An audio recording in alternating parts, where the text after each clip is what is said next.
Amen. Dia faly miarahaba anao indray zany zay mianadahy am'izao asabotsy sabata fa 3 ny volana janoary 2024. Fanombohan'ny taona zao ka dia manome ny fahasoavan'ny Tompo manonona ny fiadanana sy ny fahasoavan'Andriamanitra Ray sy Jesosy Kristy ho aminao ho antsika tsirairay avy am'izao taona vaovao zao. Ingany ny Tompo omba sy hitahiry antsika ary hiaraka amintsika mandritsy ny taona.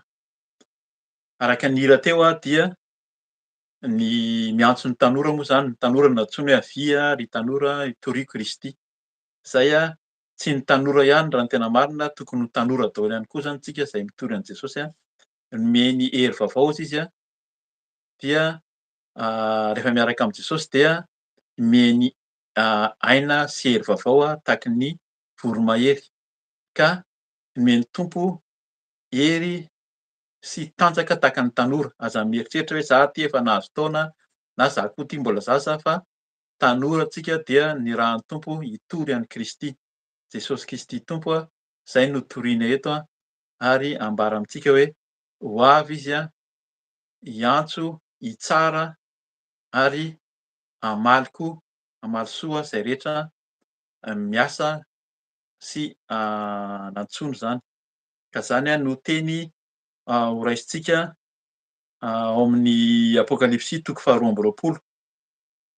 Teny aiza ibebahantsika satria hibebaka tsika aloha, hibebaka tsika hitondra ny tenantsika eo anatrehan'ny Tompo. Eo koa zany ny angatantsika ny hery, tanjaka, fahasalamana ary koa ny fahefana handoaka ny asan'ny Satana, ny asan'ny maizina ary indrindra ny antson'ny fanahy masintsika. Avy eo zany Mama Felisia mitondra ny teny izay fampaherezana toriteny izay ambara ho an'ny tsirairay avy. Raha mbola tsy nandray an'i Jesosy dia amin'ny farany izy hanasa anao hanao fanoloran-tena. Raha misy ny hembotra variana ihany koa dia fotoana ihany koa zany zao hanavaozana ny fanoloran-tena. Ka alohan'ny hamakiantsika ny teny Apokalipsy toko faharoa amby roapolo, ny andininy faharoa ambin'ny folo ka hatramin'ny fahadimy ambin'ny folo no raisintsika, izay teny ibebahantsika dia hivavaka aloha tsika hisaotra an'Andriamanitra, hiantso ny fanahy masina ihany koa. Vavaka tsika tompoko.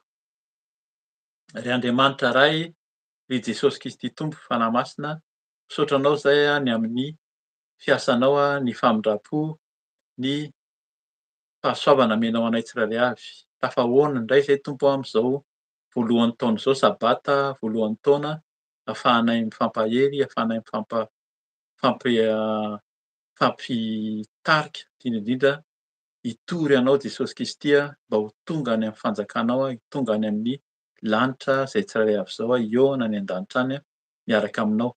Ka de misaotra satria velon'aina zay matanjaka, salama de noho ianao irery ihany de manatreha anay Tompo.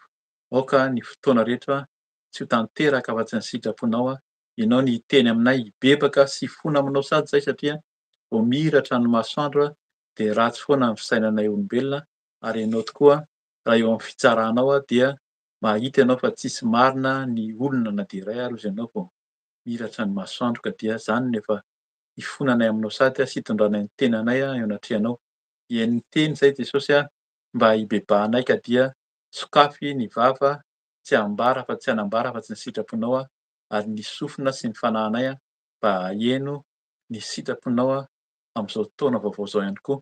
Dia mitenena foana fa vonin-keno zay ianao tokoa ilay Andriamanitray, ilay tompon'ny tompo sy mpanjakan'ny mpanjaka, Andriamanitra anton'ny zavatra rehetra, mahery sy mahefa ny zavatra rehetra hatrany an-danitra ka hatraty an-tany. Ianao no ivavahanay ka dia hitenena fa vonin-keno zay Tompo, amin'ny anaran'i Jesosy Kristy. Amen. Amen. De araka ny tenintsika teo zany ho vakiantsika ny tenin'Andriamanitra alohan'ny hibebahantsika ao amin'iny Apokalipsy toko faharoa amby roapolo manomboka amin'ny andininy faharoa ambin'ny folo de hajanontsika ny andininy fahadimy amby folo. Izay mivaky toy izao amin'ny anaran'i Jesosy hoe: "Indro avy aingana aho ary entiko miaraka amiko ny valisoa avy amiko, mba hamaliko ny olona rehetra araka ny asany avy. Izao no Alpha sy Omega, ny voalohany sy ny farany, ny fiandohana sy ny fiafarana. Sambatra izay manasa ny akanjony mba hanana ny fahefana amin'ny hazonaina sy hidirany amin'ny vavahady ho ao an-tanàna. Fa any ivelany ny alika, ny mpanao ody ratsy, ny mpijangajanga, ny mpamono olona, ny mpanompo sampy ary izay rehetra tia lainga sady mandainga. Amen."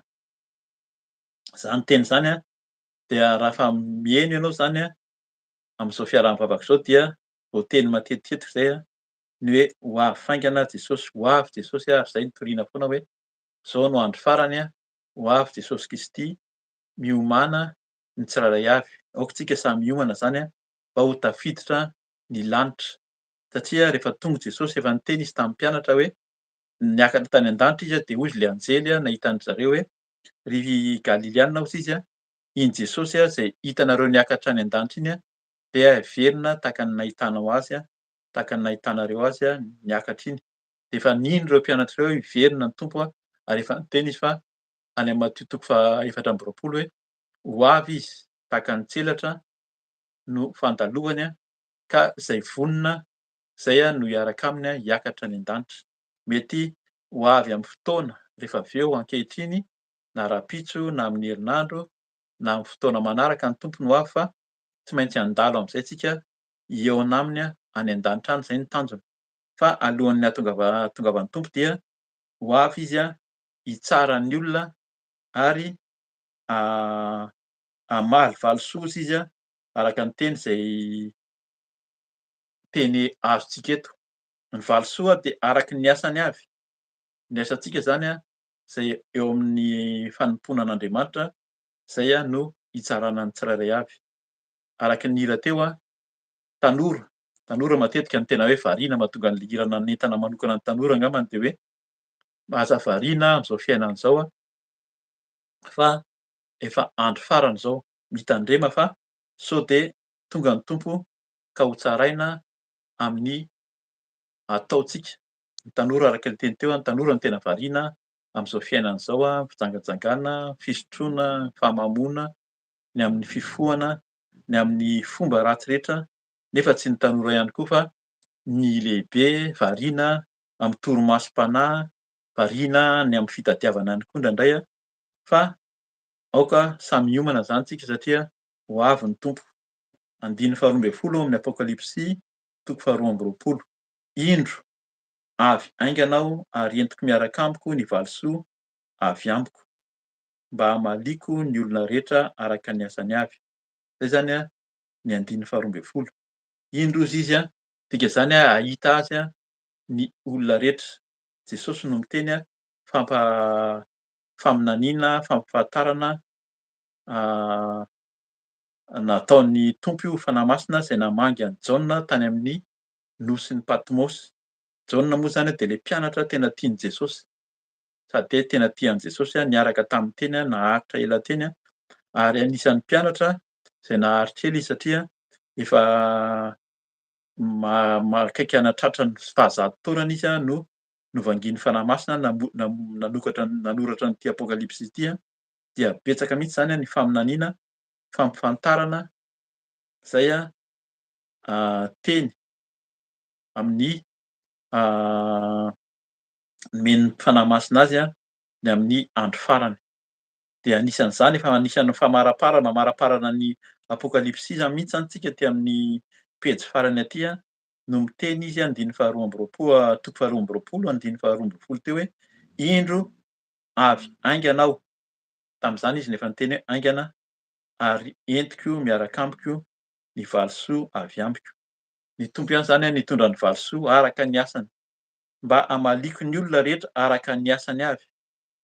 Zay zany mila mahafantatsika hoe inona ny asa natao tetỳ am'zao tontolo zao arak'le teny teo hoe ny tanora no nentanina teo hoe torio Kristy fa tsika rehetra de tokony andeha hitory hanambara fa i Jesosy Kristy zay tonga hamonjy, hanafaka, hanadio ny olona rehetra ary tonga koa hitondra ny olona ho any an-danitra. Zay ny tena tanjony am'fitorianan'i Jesosy mba ho tafiditsy ny lanitra.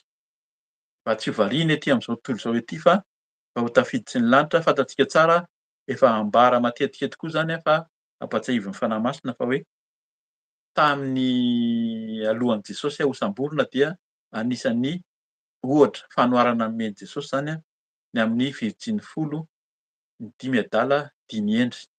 Samy virjiny reo samy nitandro tena, samy madio raha ny tena marina fa niela ozy izy vao tonga ny mpapakatra dia natory, samy natory daholo koa zany izy ty folo fa rehefa tonga ny mamanton'alina dia tonga lay teny nisy niteny hoe: "Indro ny mpapakatra." Dia ny 5 adala tsy nitahiry solika ozy fa ny 5 endry no nitahiry solika. Tsika zany zao tena efa ao anatiny hoe efa manakaiky mihitsy ny mamaton'alina, efa akaiky, efa manakaiky mamaton'alina tsika zay iverenan'i Jesosy natahiry solika ve tsika? Ny mitahiry solika dia le feon'ny fanahy masina, feon'ny fahatsaran'Andriamanitra fa samy niary tory reo samy virjiny fa rehefa nangataka le virjiny 5 adala hoe mba omeo an'le solika anareo zay de tsy misy ozy izy le endry. Tsy manana solika ho zaraina zay fa ny fanahy masina zany tsy azo zaraina na amin'iza na amin'iza, na ambivady io na am'zanaka ary fa ny tsirairay avy no mitahiry ny fanahy masina ao aminy ka dia tehirizo ny fanahy masina.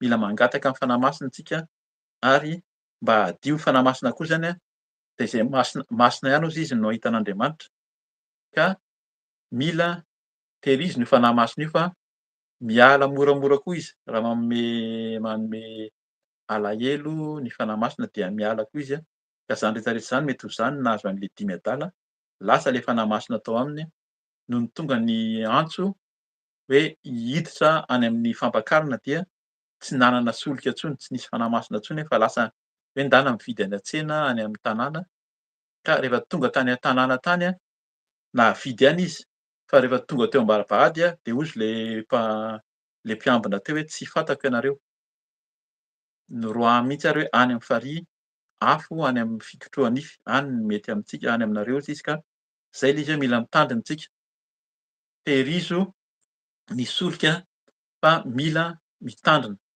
Sao dia amin'le Virginie dimy adala. Amin'ny ankapobeny zany a dia ny dimampolo am'zato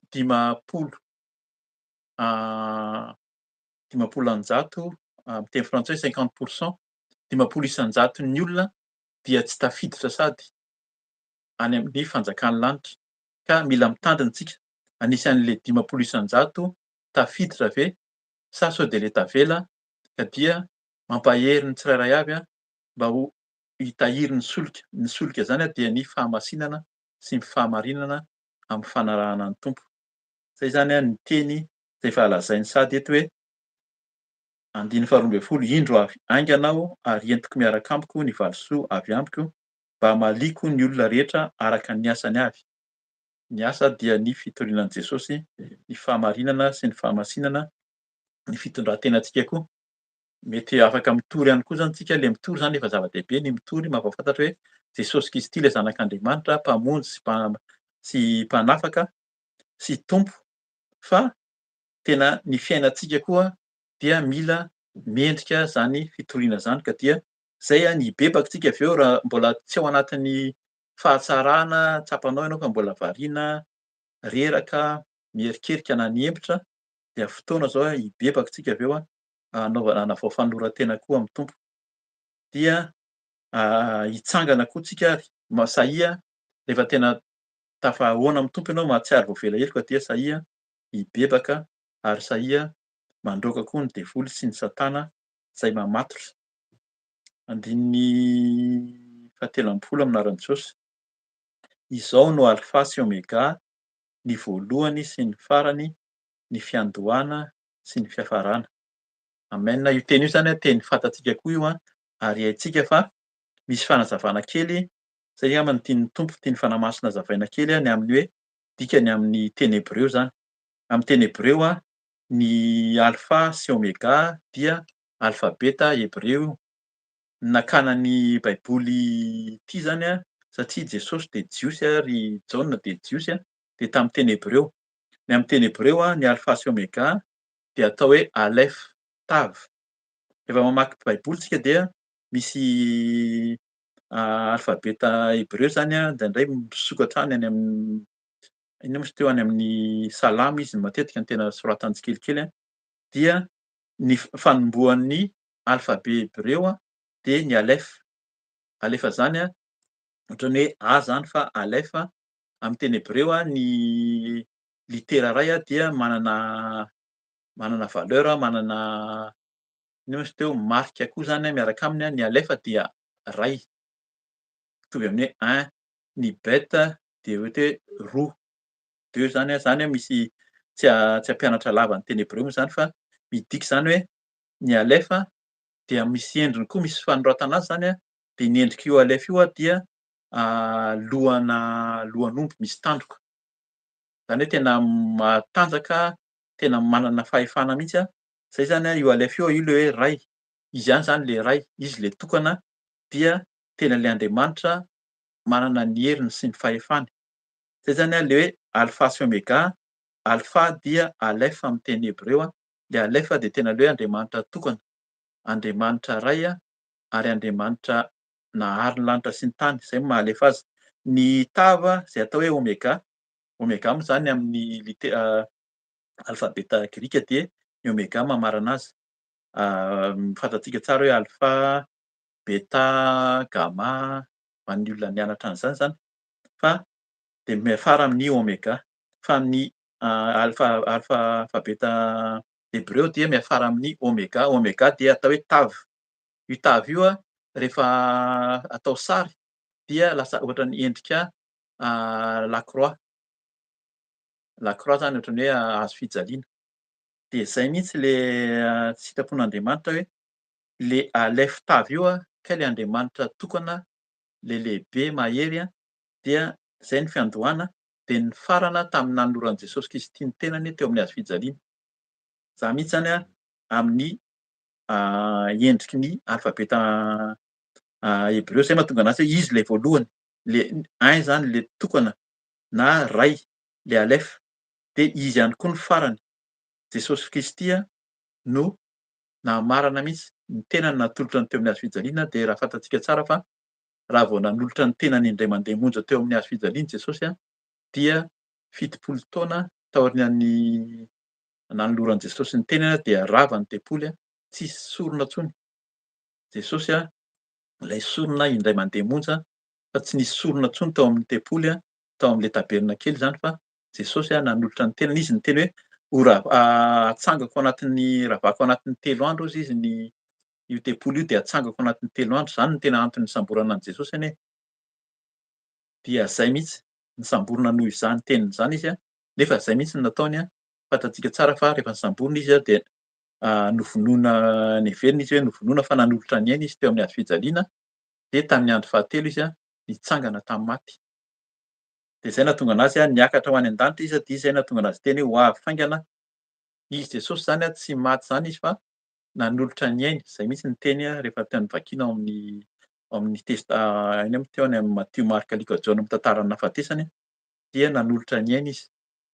De fantatsika fa rehefa nanolotra ny aina izy dia nitritra hozy izy ny lambany efitra tao amin'ny efitra masina indrindra, dia tsy nisy intsony ny fisoronana, tsisy intsony ny elanelana fa afaka mandeha miditra mivantana ny olona tsirairay miresaka amin'Andriamanitra. De zay zany l'izy hoe izy le alef tavy ilay voalohany sady farany. Izy lay ray izy le tokana, dia izy ny farany, ny fiandohana hozy izy sy ny fiafarana. Zany no mahatonga an'le teny manazava ohatran'izay. Napetrany aloha le hoe alef tavy ilay alef le Andriamanitra tokana, ray dia le tavy le Jesosy Kristy nanolotra ny aina teo amin'ny hazo fijaliana, de zay mahatonga ny hazavainy eto hoe izy no voalohany ary izy no farany, ny fiandohana sy ny fiafarana. Ka zay zany le Andriamanitra ivavahantsika ity dia mila mino tsika fa hitsara antsika izy araka ny asantsika tsirairay avy de hanome valisoa arak'izay fa izy no anton'ny zavatra rehetra ary handalo amin'izany daholo tsika rehetra rehetra zany amin'izany fitsaran'Andriamanitra zany koa. De fanazavana eto hoe andiny faha-efatra amby folo, de inona no tokony atao hozy izy amin'anaran'i Jesosy hoe sambatra izay manasa ny akanjony mba hananany fahefana amin'ny hazonaina sy hidirany amin'ny vavahady ho ao an-tanàna. Zay zany ny atao hoe sambatra de ny olona manasa ny akanjony mba hananany fahefana amin'ny hazonaina. Hazonaina io le tena faniresana tany amin'ny Sahedena, de ao no niambesana, niambenana mihitsy fa io no tadiavin'ny Satana mihitsy ho faharombahana zany tamin'ny nametrahany Adama sy Eva tao. Fa ny tsirairay avy tokony hanasa ny akanjony. Fa inona ny hoe ny sasana ny akanjony dikan'izay madio miendrika ny famasinana sy ny famarinana, dia amin'izay hozy izy manana ny fahefana amin'ny hazonaina sy hidirany amin'ny vavahady ao an-tanàna. Zay ny hidirana amin'ny vavahady arak'ilay teny teo hoe tany amin'ny le dimy adala dimy endry, le Virjiny, tena hoe hiditra ao an-tanàna, zay ny tanjona. De ahafahana miditra ao an-tanàna de mba hadio ny akanjo ihany koa, de manana fahefana amin'ny hazonaina hozy izy. Ny ahafahana miditra ao dia ny fahamasinana sy ny fahamarinana arak'ilay teny foana hoe zay masina ihany no hitan'Andriamanitra, Andriamanitra any an-danitra eo amin'ny seza fiandrianany miaraka amin'ny zanany ka zay masina ihany no hita anazy. De zay no teneniny eto hoe sambatra izay manasa ny akanjony mba hananany fahefana amin'ny hazonaina sy hidirany amin'ny vavahady ho ao an-tanàna. Zay ny ibebahantsika koa. Hibebakantsika ny fivebahana de fanasana ny akanjo. Mibebaka mba hananantsika hazonaina, hananantsika fahefana koa hidirantsika ny ao amin'ny vavahady a, de zay koa le manana fahefana de androaka koa ny asan'ny satana aza matahotra, aza menatra fa roahana ny devoly io. Devoly tsy vonoina fa roahana, fa rehefa roahana izy de mandeha any an'efitra, any am'farihy mirehitra afo a, fa rehefa araky ny tenin'Andriamanitra hoe niala tao izy ka hitany hoe madio ny tao amin'ny alàna hozy izy, tsy nasiany n'inona dia miverina izy. Raha iray izy no roahanao tao de fito ny miaraka miverina aminy a, raha anankiroa izy a de efatra amby folo zany a de ny farany hozy izy a ratsy noho ny voalohany. Ka sahia koa zany a rehefa mandroaka ny asan'ny devoly de tena roahana reo a, ary rehefa vita ny fandroahana ny devoly dia angatao ny fanahy masina hameno. Hameno antsika, hameno ny tenantsika mba tsy ho ny satana indray no hiverina eo a, mba ho ratsy a ny farany noho ny voalohany. Ka zay a fampahaizana antsika. De inona zany a no le zavatra tokony ho sasana andiny fahadimy amby folo amin'anaran'i Jesosy hoe: fa any ivelany ny alika, ny mpanao ody ratsy, ny mpijangajanga, ny mpamono olona, ny mpanompy sampy ary zay rehetra tia lainga sady mandainga. Mampatahotra zany a sady mampieritreritra ny alika moa zany de fantatsika tsara fa ny alika dia ny tia miverina amin'ny lohany, ndraindray rehefa zavatra efa nibebahana, zavatra efa nialana de mbola miverina ihany a, de zany no atao hoe ohatran'ny hoe ohatran'ny alika zany. Tena ratsy le fomba fiteny a, ary io alika io a de tena tsy tian'ny hébreu mihitsy zany raha oharina am'zany alika zany fa eto a de tsy menatra mihitsy ny fanahy masina zay tonga tamin'i Jaona hoe any ivelany ny alika. Ny miovaova zany a, ny miverina amin'ny lohany a de any ivelany.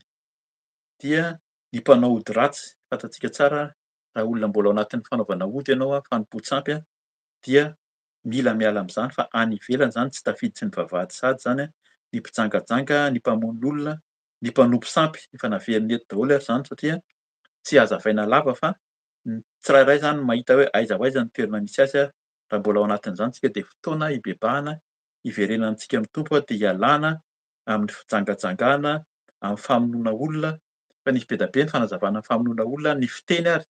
Ny lelantsika io a miteny tafahoatra na tsy miteny hafa dia efa mamono olona ndraindray, ka hibebahana daholo zany a ny mpanompy sampy, ny fomba fanompoan-tsampy koa matetika dia fantatsika tsara, ny statut, ny mino olona tafahoatra mihoatra ny tenin'Andriamanitra, mino zavatra hafa rehetra zay tsy araky ny sitrapon'Andriamanitra. Mila mahafantatra ny tenin'Andriamanitra isika, ahafantarana hoe inona moa zany a ny atao hoe fanompoan-tsampy koa, ary zay rehetra tia lainga.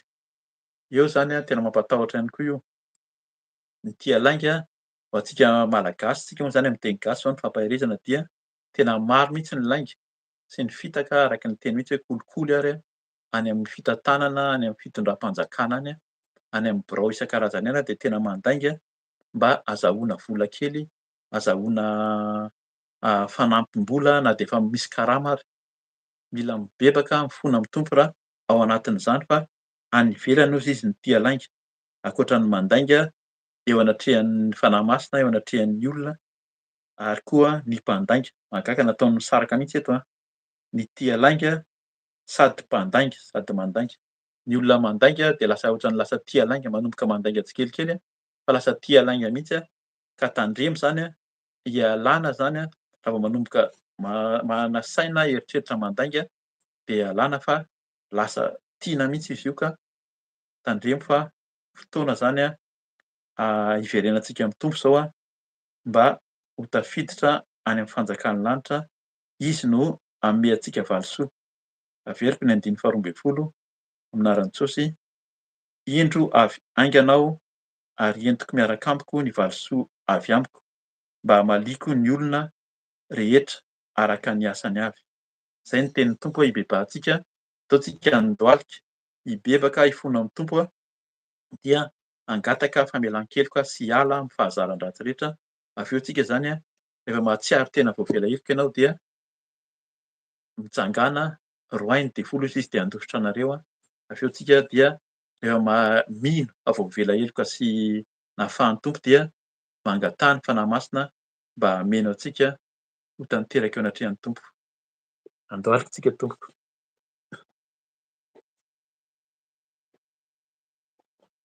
Vavaka tsika.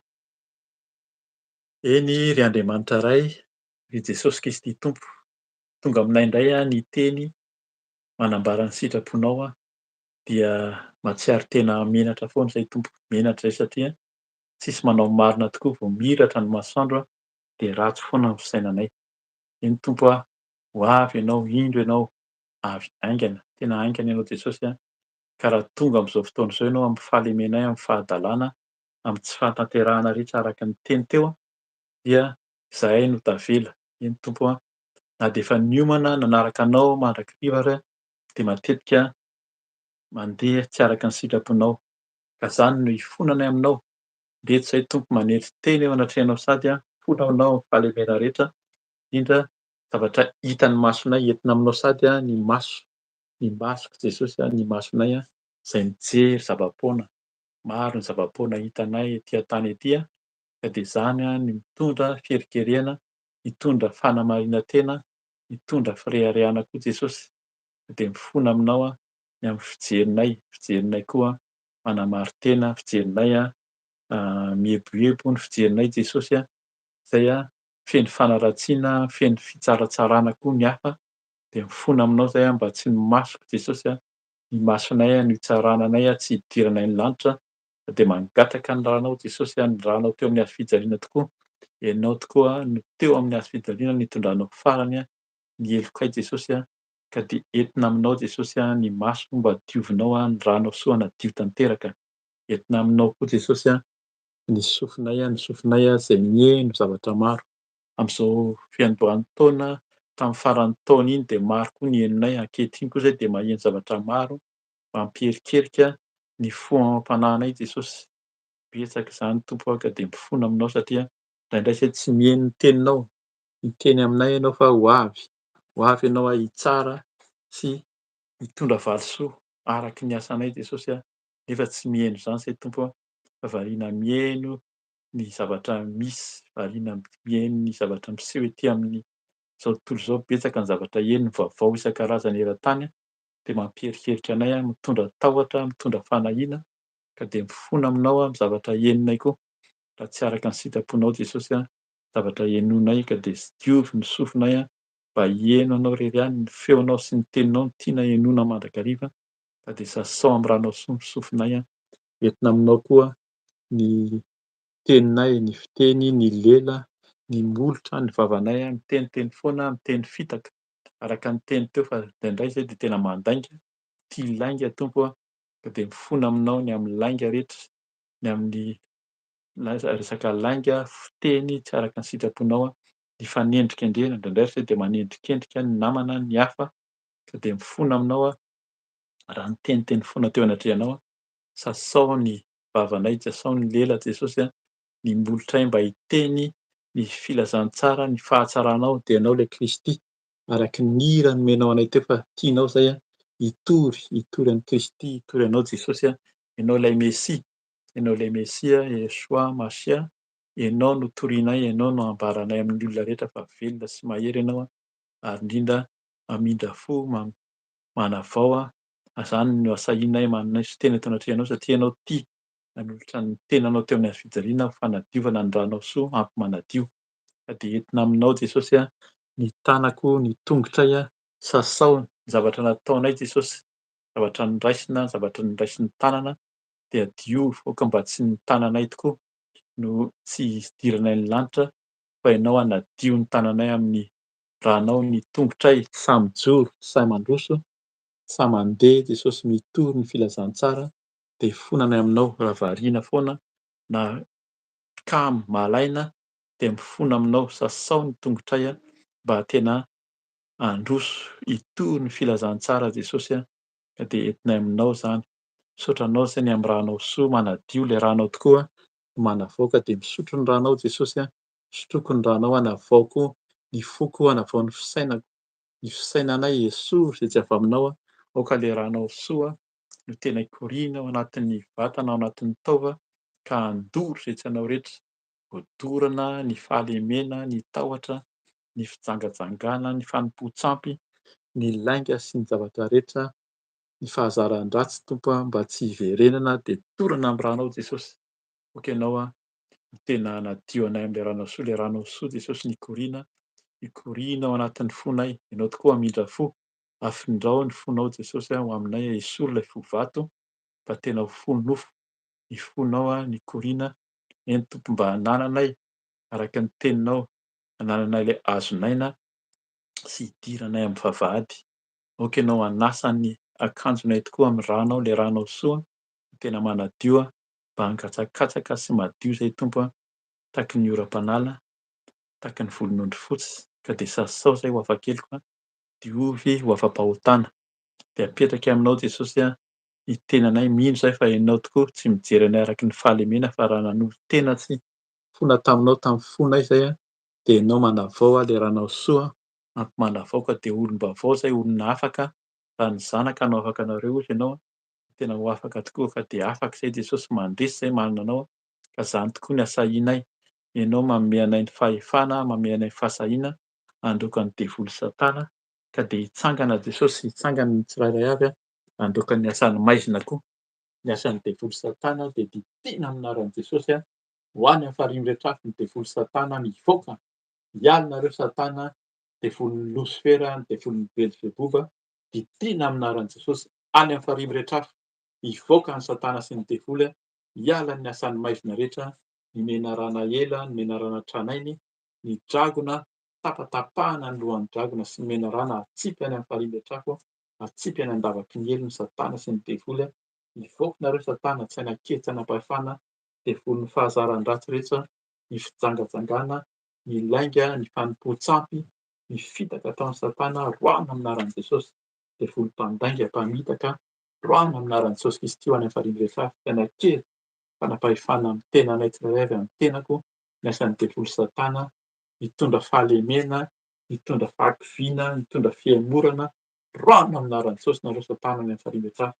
Devolin'ny fampisarahana, devoly mpanakorotana rehetra, inona endrika mpanakorotana nataon'i Satana, ditihina amin'anaran'i Jesosy. Ny devolin'ny kalan'ora, devolin'ny zazavavindrano rehetra, ny devolin'ny Jezebela, tena amin'anaran'i Jesosy, tsy hanjaka amin'ny tenako, tsy hanjaka amin'ny ankohonako, amin'ny vady aman-janako sy ny amin'ny fianakaviana rehetra, amin'ny asan'Andriamanitra de roahana ny Satana sy ny devoly. Hivoaka any am'farihy rehetra avy nareo Satana, hivoaka ny devoly, tsy hanan-kea, tsy hanam-pahefana ny asany maizina, ny asan'ny devoly Satana, devoly mpampierikerika, devoly mitondra tahotra, devoly mitondra tahotra, devoly mitondra henatra, tsy ahafahanay mandroso, tsy ahafahanay mandeha, hitory ny filazantsara, ampahafantatra ny olona rehetra ny fahavelomanao Jesosy, ny herinao, ianao le Mesia, ianao le Kristy. Nandresy ny asany maizina, nandresy ny asan'ny devoly, amin'ny anaranao no androahana ny devoly Satana, devolin'ny fanenjehana. Inona endrika fanenjehana, endrika fanaratsiana ny tenanay, amin'ny tenanay, ditihina amin'anaran'i Jesosy Kristy nareo Satana, mivoaka ny fanenjehana, mivoaka ny fanaratsiana, devolin'ny fankalana, devolin'ny olom-po, sain-dratsy rehetra, roahana amin'anaran'i Jesosy any am'farihy rehetra avy. Tsy hanan-kea, tsy hanam-pahefana, tsy hanjaka, tsy hanan-kea, tsy hanam-pahefana amin'ny tenako sy amin'ny fiainako. Raha an' Jesosy handrakitra, raha an' Jesosy hitahiry, fanahinao masina hameno, raha an' Jesosy nangatahako, angatao, raha an' Jesosy hameno ny tenantsika, hameno ny tenanao, raha anao Jesosy ny tena hitahiry, ny ranao handrakotra, ny ranao rakofy, ny ranao soa, ny tenanay rehetra, ny fanananay rehetra, ny asanao rehetra Jesosy, ny mpanomponao diovy sy rakofy ny ranao Jesosy. Satana sy ny devoly de efa resy. Inona endriky ny Satana, ny endriky ny Satana sy ny devoly efa resy any am'farihy rehetra afo, fa mandresy zahay manana anao, mandresy zahay manana anao le Jesosy Kristy, le fanahinao masina hameno anay, le fanahinao masina hanadio, le fanahy masina manavao, ka de tehirizy zahay Jesosy amin'ny fanahinao masina, fenoy anao zahay, herintsika handoalika, heverina handoalika tsika, hangataka ny fanahy masina mba tena hameno ny tenantsika tsirairay avy. Efa noroahana teo ny devoly araka ny tenintsika teo, ny tenin'ny fanahy masina, fa roahana izy de any am'farihy rehetra afo, tsy hiverina, ka angatao le fanahy masina hameno, hameno fo amampanahintsika ny tenantsika manontolo, fa le fanahy masina no tokony hanjaka amin'ny fiainantsika manomboka izao mba ho tafiditra ny lanitsika, handeha araka ny fahamasinana, handeha araka ny fahamarinan'Andriamanitra. Ilanao zahay fanahy masina, fenoy anao zahay fanahy masina. Tongava ianao fanahy masina aminay tsirairay avy. Fanahy masina tongava, mpahafantatra anay ny sitraponao, hiteny ndray koa ianao koa, hiteny aminay amin'ny fombanao, hiteny aminay amin'ny alalan'ny Mpanomponao amin'ny alalan'ny nofy, amin'ny alalan'ny fahitana ao amin'ny mpanomponao tsirairay avy. Ianao no hitanay, ianao no henonay ilay fanahy ny fahamarinana, fanahy ny fahamasinana, ilay fanahy ny fahatakarana, mpahafantatra anay ny marina, ilay fanahy mpisolo vava ihany koa, ilay fanahy mananatra, mampianatra anay ny marina, mampahafantatra anay ny lalana tsara. Eny fanahy masina tongava ianao tari-dalana ianao ilay fanahy mpanazava. Ianao no manazava ny lalanay, ny fiainanay, ny fanahinay. Hazavao mandrakariva izay Tompo, andeha amin'ny fahazavana, hiala amin'ny maizina, hiala amin'ny faharatsiana fa tena hazava Jesosy, ahitanao izay manomboka izao dia misaotra fanahy masina, misaotra satria ianao mameno anay, ianao miteny, ianao manambara ny sitraponao, misaotra koa amin'ny fanafahanao, misaotra fa ianao mameno anay ka dia hitahiry anay manomboka izao, hanolo-tsaina amin'ny fahendrena, fantatrinay ny lalana tsara sy ny marina rehetra, ao ka tsisy tanteraka afa-tsy ny sitraponao, fa tsisy seho tsy ny voninahitro irery any amin'ny fiainanay manomboka izao.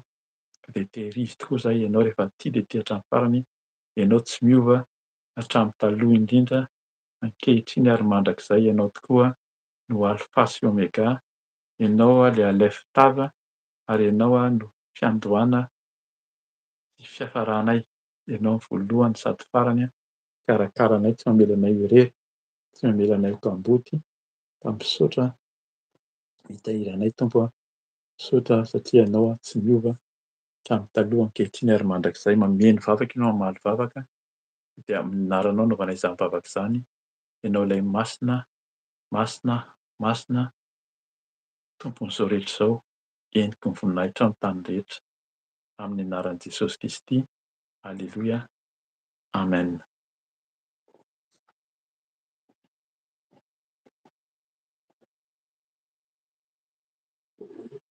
Amen. Misaotra ny tompontsika ilay amin'izay fotoana efa niarahantsika teo izany fantatsika moa izany fa isaky ny asabotsy sabata amin'ny 8:00 amin'ny 7 alina aty Eropa no ataontsika izao fiaraha-mivavaka izao ka dia misaotra ny tompontsika. Tapany voalohany fiantsonana azy fa ny tompon'ny fotoana rehetra dia izaho dia hanao velomanareo sady izany fa omeko an'i mama Felisiany toy ny fotoana izay hiteny fampahirizana sy ny sitrapon'Andriamanitra amin'izao. Misaotra Tompo ka manao velomanareo amin'ny anaran'i Jesosy. Alleloia, amen. Amen, amen, amen, amen. Alleluia.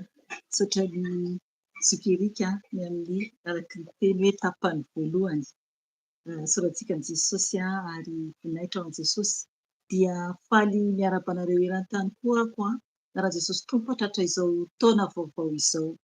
Dia ny tompony ampahery ny tsirairay avy ary ampisokatra mihitsy ny ara-panahin'ny tsirairay avy satria ho avy Jesosy.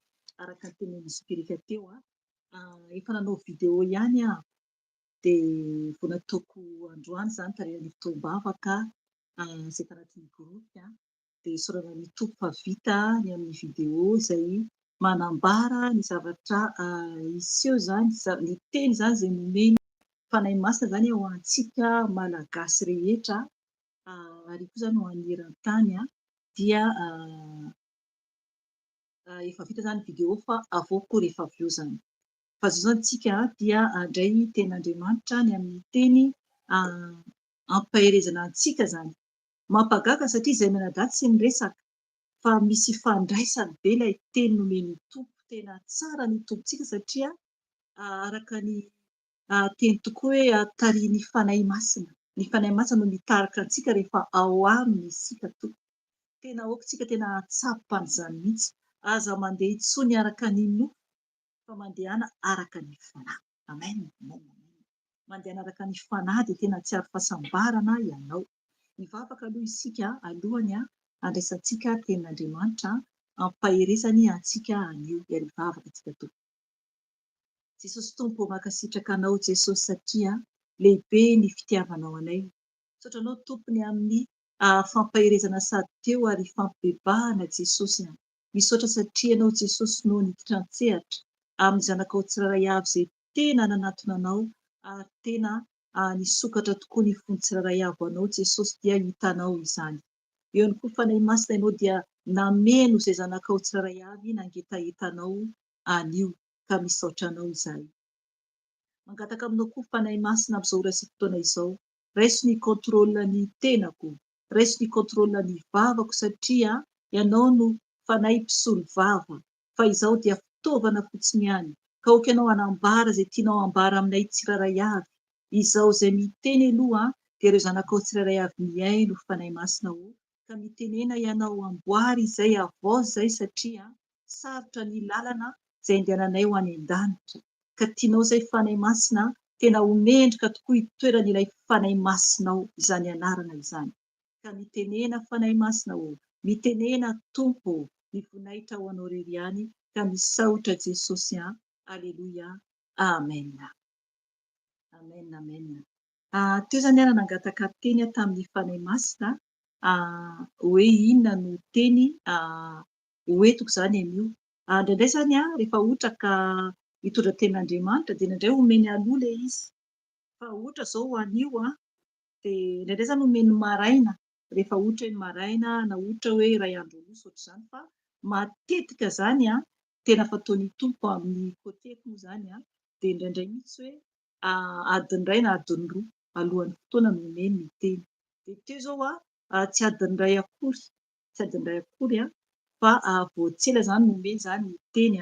Ataoko hoe atsasakadiny mahery teo eo izany no omeny ny teny. Dia no nangataka teny dia vao nanokatra baiboly dia izay teny tonga dia tonga. Izay izany ilay izy. Satria tsy azo atao mihitsy izany, izay izany ilay izy, tsy azo atao mihitsy izany hoe ohatrany tsy mety ity teny ity fa ovaiko aho. Ry havana, rehefa mangataka teny amin'ny tompo isika dia izay teny omeny no tanteraina. Satria amin'Andriamanitra rehefa eny dia eny, rehefa tsia dia tsia. Rehefa hoe mangataka izany ambarako eto fa raha tsy mangataka ianao fa raha mieritreritra teny hafa anaty sainao ka manokatra baiboly ianao ka tsy niteny tamin'ny tompo hoe omeny teny ka sokafanao ilay baiboly nefany tsapanao hoe tsy hono no hazavainao izany, no hazavain'ny fanahy masina dia afaka ianao mijery hafa. Fa raha mangataka ianao hoe inona no teny hoentiko, inona no teny omenao ahy koa, satria tonga dia sady fampianarana no fampaherezana izany. Raha miteny antsika hoe omeny teny tompo ampahery ahy, dia izay teny omeny izany eo izay sokafanao eo no ho azonao izany. Dia nisy izany nangataka teny taminy hoe inona no teny ampaherezany antsika zanak'Andriamanitra. Dia ao amin'ny bokin'ny Isaia, tonga dia nisokatra teo bokin'ny Isaia 140. Dia ho hitanareo fa ilay izy misy itovizany mihitsy amin'ilay teniny zokerika teo momba ny amin'ilay fanompoan-tsampy tamin'ilay tenin'Andriamanitra nambarana. Izany no tiany fanahy masina izany anio momba ny amin'ny fanompoan-tsampy izany. Inona moa ilay sampy? Inona ilay sampy tiany ho tsapantsika izany mba hiovantsika. Isaia 140 dia ny 1 ka hatramin'ny 7 ihany izany. 1 ka hatramin'ny 7 ihany fa misy verse koa eo amin'ny sisiny eo, satria natomboky ny masoko ny avy eo amin'ny baiboly izany, vao mitompo izany ny maso amin'ny ilany dia misy verse ao amin'ny 7 koa izany, dia afaka nandray teo koa izany. Dia vakiantsika izany ny teny atao amin'ny Isaia 140 1 ka hatramin'ny 7 amin'ny anaran'i Jesosy Kristy. Ny titra dia nivaky toy izao: ny tena Andriamanitra sy ny sampy. Izay izany ny titra dia efa manambara sahady ny amin'ny hoe ten'Andriamanitra, iza moa ny ten'Andriamanitra, ary koa izany hoe ny sampy. Oka izany tsika tena hiaino tsara satria tonga dia hazava be ilay teny. Vakiako teny anaran'i Jesosy Kristy 1. Mangina ianareo hiaino ay ry nosy, ary aoka hanavao ny heriny ny firenena, aoka hanatona izy ka hiteny. Andeha isika hifanatona eo amin'ny fitsarana. Iza no nanaitra avy any antsinanana, ilay nombany fahamarinana tamin'ny diany rehetra. Iza no nanolotra ny firenena ho eo anatrehany, ary nampietry mpanjaka. Iza no nanao ny sabany ho tahaka ny vovoka, sy ny tsipikany ho tahaka ny mololo mpao ny rivotra. Manenjika ireo izy ka mihoatra azy soamatsara any amin'izay lalana tsy mbola nodiaviny tongony. Iza moa no nanao sy nahavita izany? Ilay miantso ny taranaka maro hatramin'ny taloha. Izao tompo no voalohany ary hatramin'ny farany dia mbola izao ihany no izy. Nahita ny nosy dia raiky tahotra, torakovitra ny vazantany, dia nanatona izy ireo ka tonga. Samy manampy ny namany avy izy rehetra ary samy milaza amin'ny rahalainy avy hoe mahereza. Koa ny mpahay taozavatra dia mampahery ny mpanefi volamena, ary izay mandama tamin'ny maritoa mampahery izay mively eo amin'ny riandriana. Ka hoy izy, miantso ny faninginana tsara ity, dia omboany mafy tamin'ny fantsika ilay sampy mba tsy hiozongozona. Amen. Ry havana izay le izy, io le sampy. Mety misy olona mihitsy ato amin'ny avy Jesosy manaraka ato amin'ny YouTube, mety hiteny mihitsy hoe eo indray resaka sampy. Havana ato amin'ny tenin'Andriamanitra izay omeny Jesosy dia rehefa omeny dia omeny, ary fantatsika tsara, aoka fantatsika tsara fa tsy amboarimboarina ny tenin'Andriamanitra ka izay tiantsika ihany. Eny tompoko, raha mahita antsika ny tantara rehetra ato anaty baiboly tamin'ireo zanak'Israely dia jerefo sahady fa izy ireo dia nanompo sampy izy ireo. Tadidio tsara tamin'ny Arona izay nanao sarina omby lahy volamena, ilay nangataka tamin'ny zanak'Israely izy ny amin'ny volamenan'izy ireo, satria izy ireo ilay tsy naharitra ny amin'ny hevin'ny Mosesy hitondra ilay didy folo, dia jerefo ny fimonomonoman'ny olona dia nanomboka nanompo sampy. Ry havana, mila antsika tena mahatsapa mihitsy hoe raha te hiditra ny lanitra tsy maintsy tsika manaiky hiala amin'ny fanompoan-tsampy raha te hiditra ny lanitra, satria mazava be anaty baiboly, ary ny tompo mihitsy no mampahafantatra antsika fa misy Andriamanitra ary kosany misy kosa ny sampy. Mazava be ilay tenin'Andriamanitra. Izay ilay niraisiny zokerika teo any amin'ny Apokalypsy 22, ilay manambara ny amin'ny hoe ny olona ho very any amin'ny elo izany, ny amin'ny hoe mpanompo sampy ao koa izany. Apokalypsy 22:15 manazava momba ny amin'izay ho very izany any amin'ny elo. Ry havana, ny sampy dia tena hoe alan'Andriamanitra io. Alan'Andriamanitra io ary tena hoe rafilahiny. Raha ohatra ka misy sampy ao aminao dia atsoroko aminao fa misy devoa izany ao aminao. Mahatonga ahy miteny izany dia zavatra niainako izany. Izaho tsy miteny zavatra izay tsy niainako. Raha misy raha hoe témoignage atao dia témoignage namarinina raha ohatra ka tsy izaho no misy ilay fahagagana ataon'ny tompo.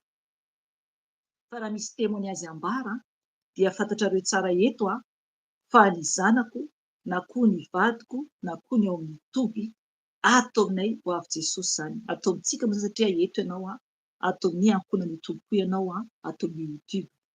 Ka rehefa manambara zavatra aho dia matahotra mafy ny tompo raha ohatra zavatra tsy fantatro no ambarako, satria izay ilay lainga fotsiny dia idirana any amin'ny elo, araka nambara zokerika teo ilay hoe misy lainga koa ilay lainga any amin'ny Apokalypsy ilay vakiny teo. Ka tena mila mitandrina be isika tompo, satria tery io lalana makany an-danitra io. Tery io lalana makany an-danitra io. Eto izany ny tenin'Andriamanitra dia manambara ny amin'ny hoe ny tenin'Andriamanitra sy ny sampy. Ry havana, iza no tompoinao? Iza no tena tompoinao?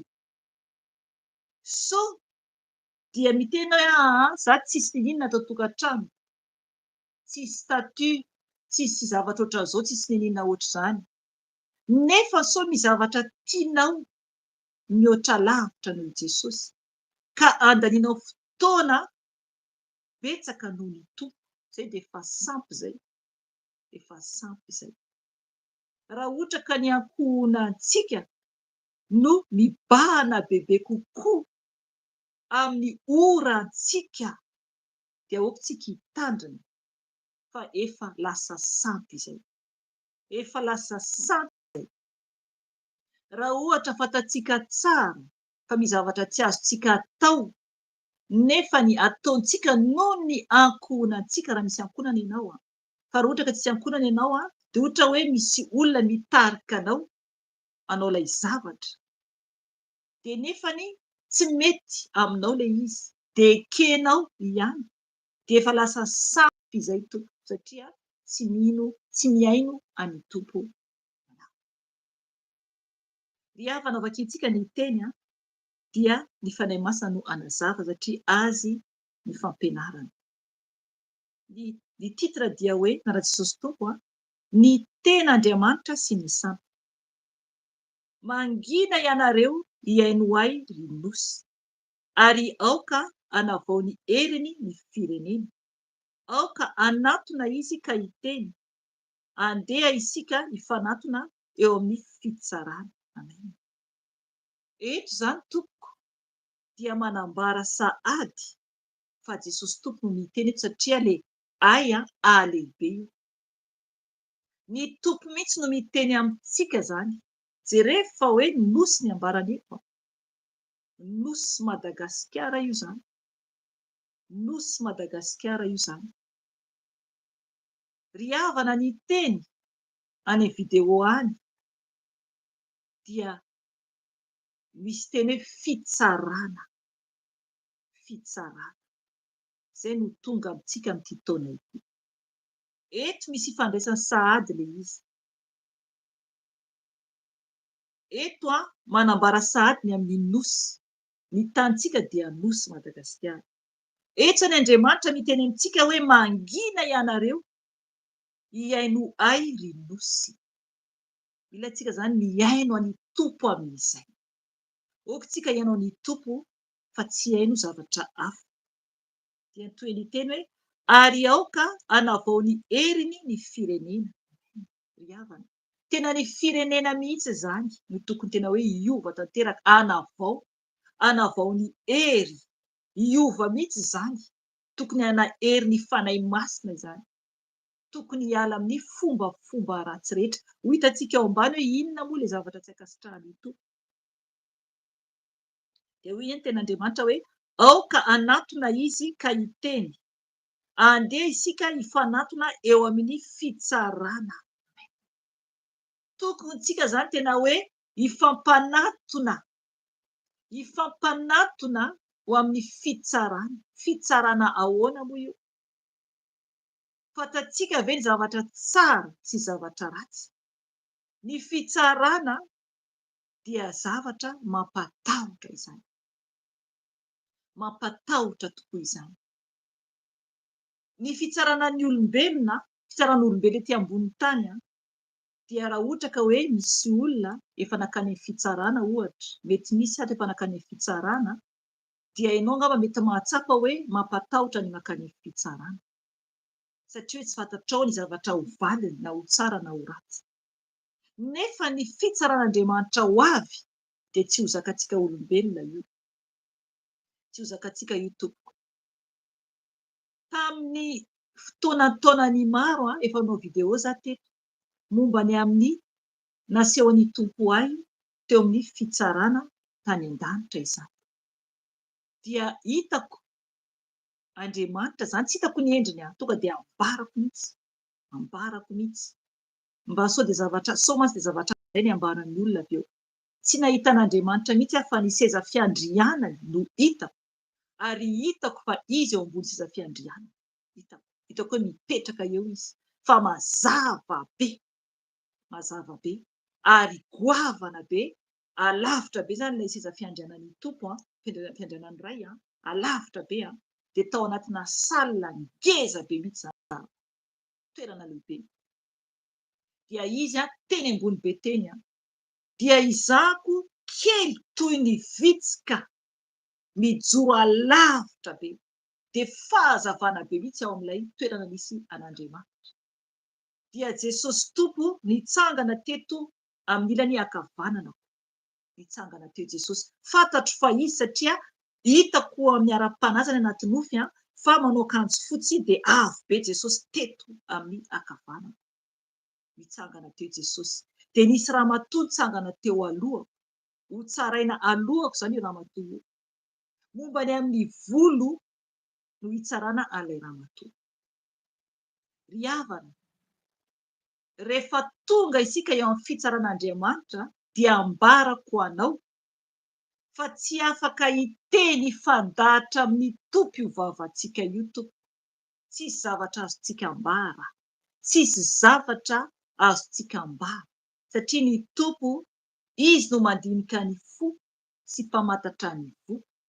Ka inona moa no ambarantsika? Fiainantsika anie tahaka ny hita amin'ny tele ny ahitany antsika, hitany avokoa ny mombantsika rehetra. Ka tsy afaka tsika hiteny tamin'io Jesosy tsy izao mihitsy. Ry havana, tsy afaka manao izany isika. Fa fitsaran'Andriamanitra jerentsika ampidiriny any fanjakanlanitra, jerentsika any amin'ny elo. Izay izany no amin'ny fitsaran'Andriamanitra. Ary tena kely tokoa, kely tsika eo anatin'ny fitsarana, kely. Ry havana, eto ny teny dia manambara hoe andeha isika hifanantona eo amin'ny fitsarana.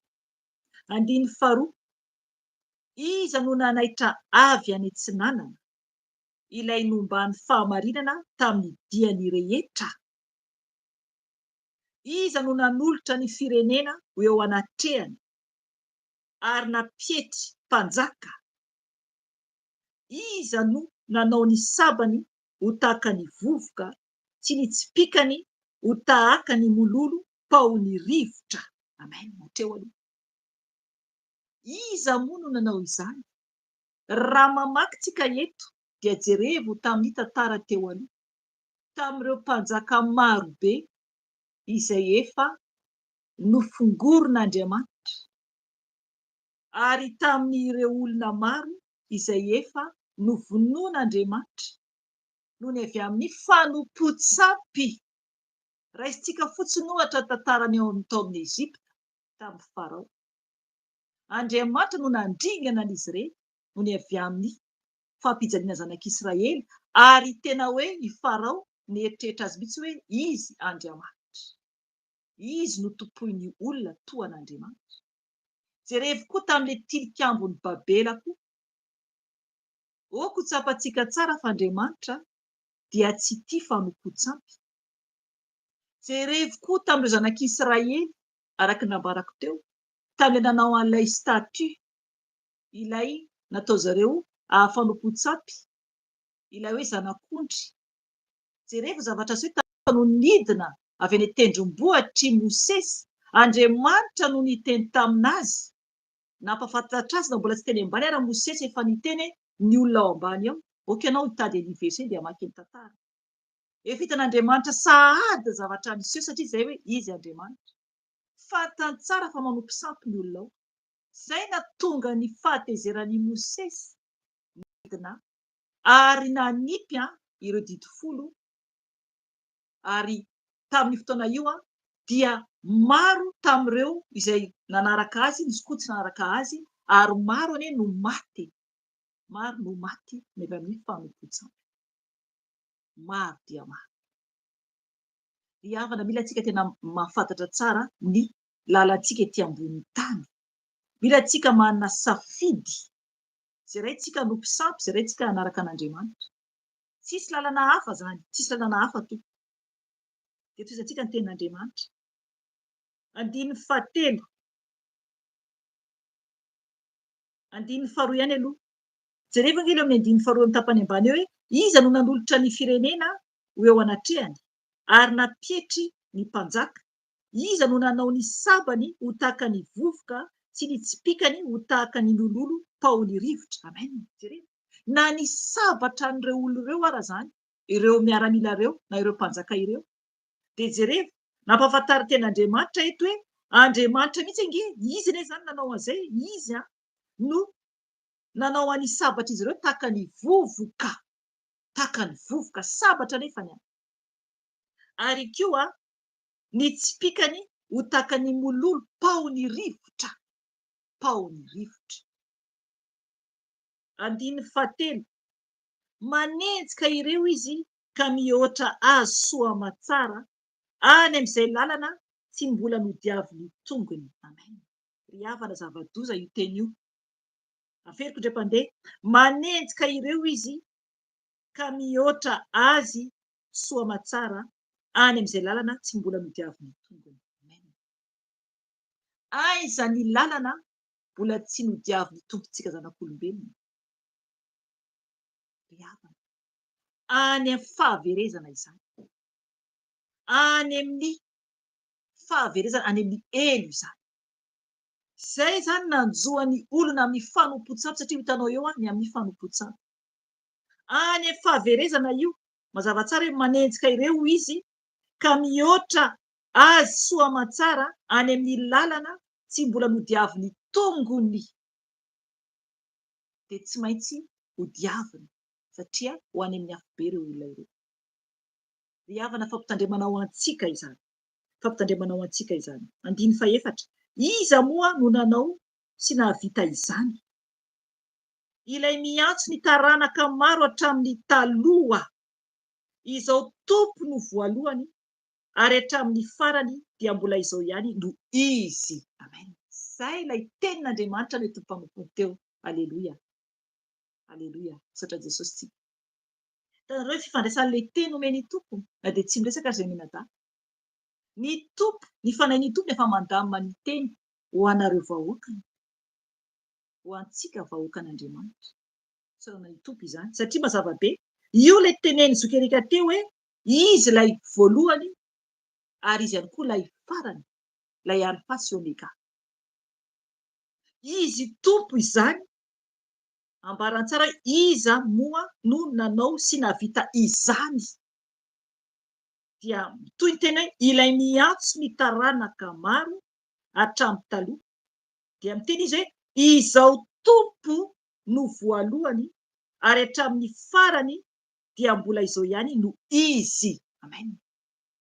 Izy irery ihany tompo no afaka tompontsika, izy irery ihany. Andiny fahadimy, nahita ny nosy karaiky tahotra, torakovitra ny vazantany, dia nanatona izy ireo ka tonga. Ry havana, zay no tiany tompo amintsika. Tiany tompo isika atahotra azy, fa tsy atahotra ny sampy akory. Tapa-kazo amboarina eny dia asiana hoe statue io no Jesosy. Ry havana, zava-doza. Tsy azontsika atao izany tompo. Mampagagahy mihitsy ny olona mbola mivavaka amin'ny statue. Na sarin'i Jesosy io hoe ataony hoe sarin'i Jesosy io hoe na koa ataony hoe sarin'i Maria. Ry havana, nefa ny amin'ny Baiboly ny finoana izay mivavaka amin'izany dia mitovy ihany ny tenin'Andriamanitra anatin'ny Baiboly izay vakiantsika sy ny Baiboly izay vakian'ny olona izay mbola mivavaka amin'izany. Mazava be mihitsy fa hoe fanompotsapa izany. Mazava be, nefa ny mbola atao ihany. Mazava be ny verse, mazava be. Fa mitady ampandainga an'Andriamanitra hoe tsy marina zany ilay tenin'Andriamanitra. Ry havana, mibeba fa zava-doza ny elo, zava-doza. Satria ny tenin'Andriamanitra mihitsy no toeriny fiangonana sasany mbola ampiasaina zavatra hoe atao hoe Andriamanitra ivavahana. Dia sahy mihitsy miteny hoe Jesosy io amin'ny statue io, na hoe fahatsiarovana an' Jesosy. Ry havana, tsisy an'izany. Ao anatinao, itsika no itoeran'ny fanan'Andriamanitra. Fa tsy ao anatina zavatra izay noforoan'Andriamanitra izay nataony ho antsika ho itsika no hikarakara azy. Andao ny jerentsika ao amin'ny bokin'i Genesisy, Genesisy toko voalohany, manambara mihitsy fa ny tompo Andriamanitra izy ane ka ny teny ane izy ny anjakany zanak'olombelona amin'ny zavatra rehetra. Isika zany no manjaka, tsika no anapaka. Nefany ny olombelona indray no manaiky hoe io tapakazo izao. Zava-doza ry havana, zava-doza. Fa no potsapy izany dia miditra ao anatin'ireny ny devoly. Tafaka itsika ny ao amin'ny Genesisy toko voalohany 5:20. Genesisy toko voalohany 5:20 ka hatramin'ny 7:20 vakiako ny teny amin'ny anaran'i Jesosy tompoko. Ary Andriamanitra ny teny hoe andeha isika hamorona olona tahaka ny endritsika, araka ny tarehintsika, ary aoka izy ireo hanapaka amin'ny hazan-drano ao amin'ny ranomasina, amin'ny voromanidina sy ny biby fiompy, amin'ny tany rehetra ary amin'ny biby rehetra izay mandady na mikisaka amin'ny tany. Ary Andriamanitra nahary ny olona tahaka ny endriny, tahaka ny endrik'Andriamanitra no nahariany azy, lahy sy vavy no nahariany azy. Amen. Izy zany izy no ny teny, izy Andriamanitra. Io le hoe teny fahiray satria izy ny teny hoe andeha isika. Io zany Andriamanitra dia fanahy masina dia Jesosy zany tamin'ny fotoana io efa tao. Izy mihitsy no teny andeha isika amorona olona tahaka ny endritsika. Ry havana, tsika anie ka zanak'Andriamanitra e. Zanak'Andriamanitra isika. Tiany isika anaraka izay teniny, fa tsy anaraka ny fahavalo izay Satana tonga namadika andro zanak'Andriamanitra teo aloha dia i Adama sy Eva izany. Dia maro be ny ety aoriana mbola manaraka an'izany. Nefa ny Andriamanitra manambara eto hoe mitovy amin'ny endrikany isika, mitovy amin'ny endrikany, ary nataony isika anapaka amin'ny zavatra ety ambony tany izany. Nefa zavatra miseho. Indraindray mahita olona dia miteny hoe anaty vavona ohatr'izany dia hoe manana fiarovana hono. Eny ambozonana dia misy karazan-javatra hoe miaro azy. Devoly no miditra ao anatin'ireny. Dia rehefa mivavaka dia miantso ny hoe razana efa maty. Ahoana moa no ahitany razana efa maty? Izy tsy afaka mivoaka koa eo am-pasana. Fa rehefa maty izy dia izay anaovana azy sisa. Dia mbola mieritreritra ihany olona hoe mitahy. Zava-doza izany. Zava-doza izany. Mibeba. Any amin'ny boky mpitoroteny efa ambara matetika eto fa manambara fa tsy manana valim-pitiany intsony ny maty. Adino ny fahatsiarovana azy, adino tanteraka izany. Toko 7 angamba izay ny mpitoroteny. Fa tena mila antsika tena hoe mitandra satria Andriamanitra nametraka antsika ety ambony tany anapaka.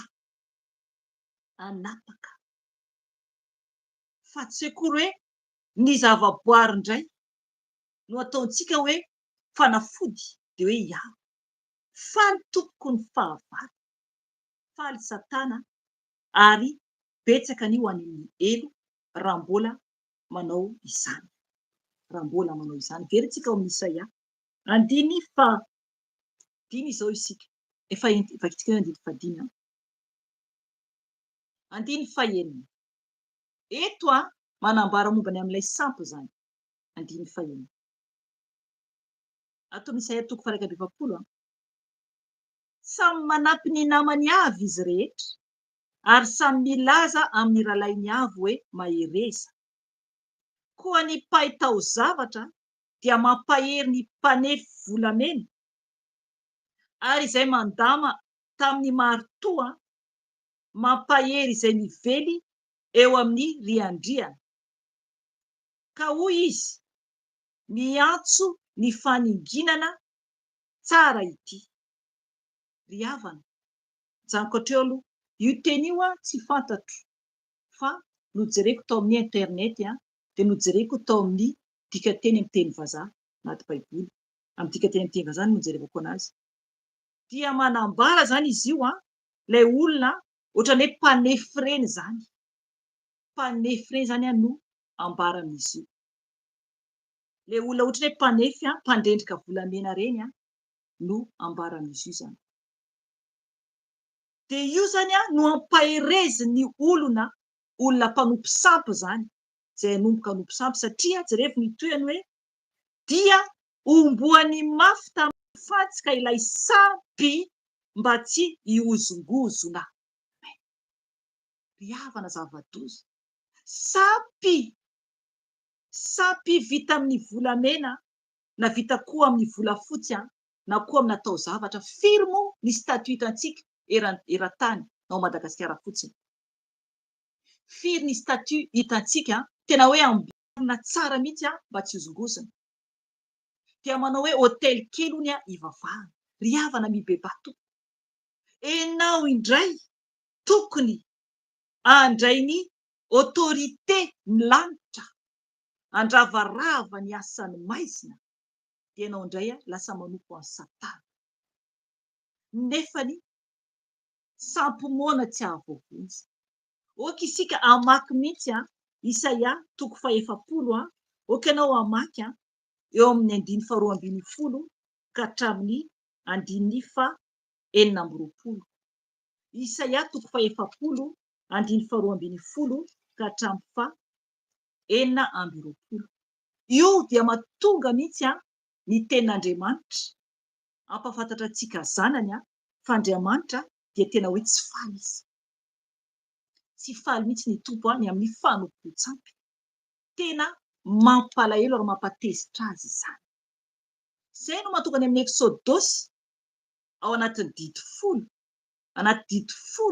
izay ampiasain'ny fiangonana mbola manompo sampy ihany anatin'ny 10, dia miteny mihitsy nefany, Eksôdôsy 20 izany, miteny mihitsy nefany fa aza manao sarin-javatra voasokitra ary aza miankohaka eo anatrehany, ary ambarany ary hoe aza manao sary zany ohatran'ny zavatra any an-danitra na ity tany any ambany tany, ary aza miankohaka aminy, aza mivavaka aminy zany.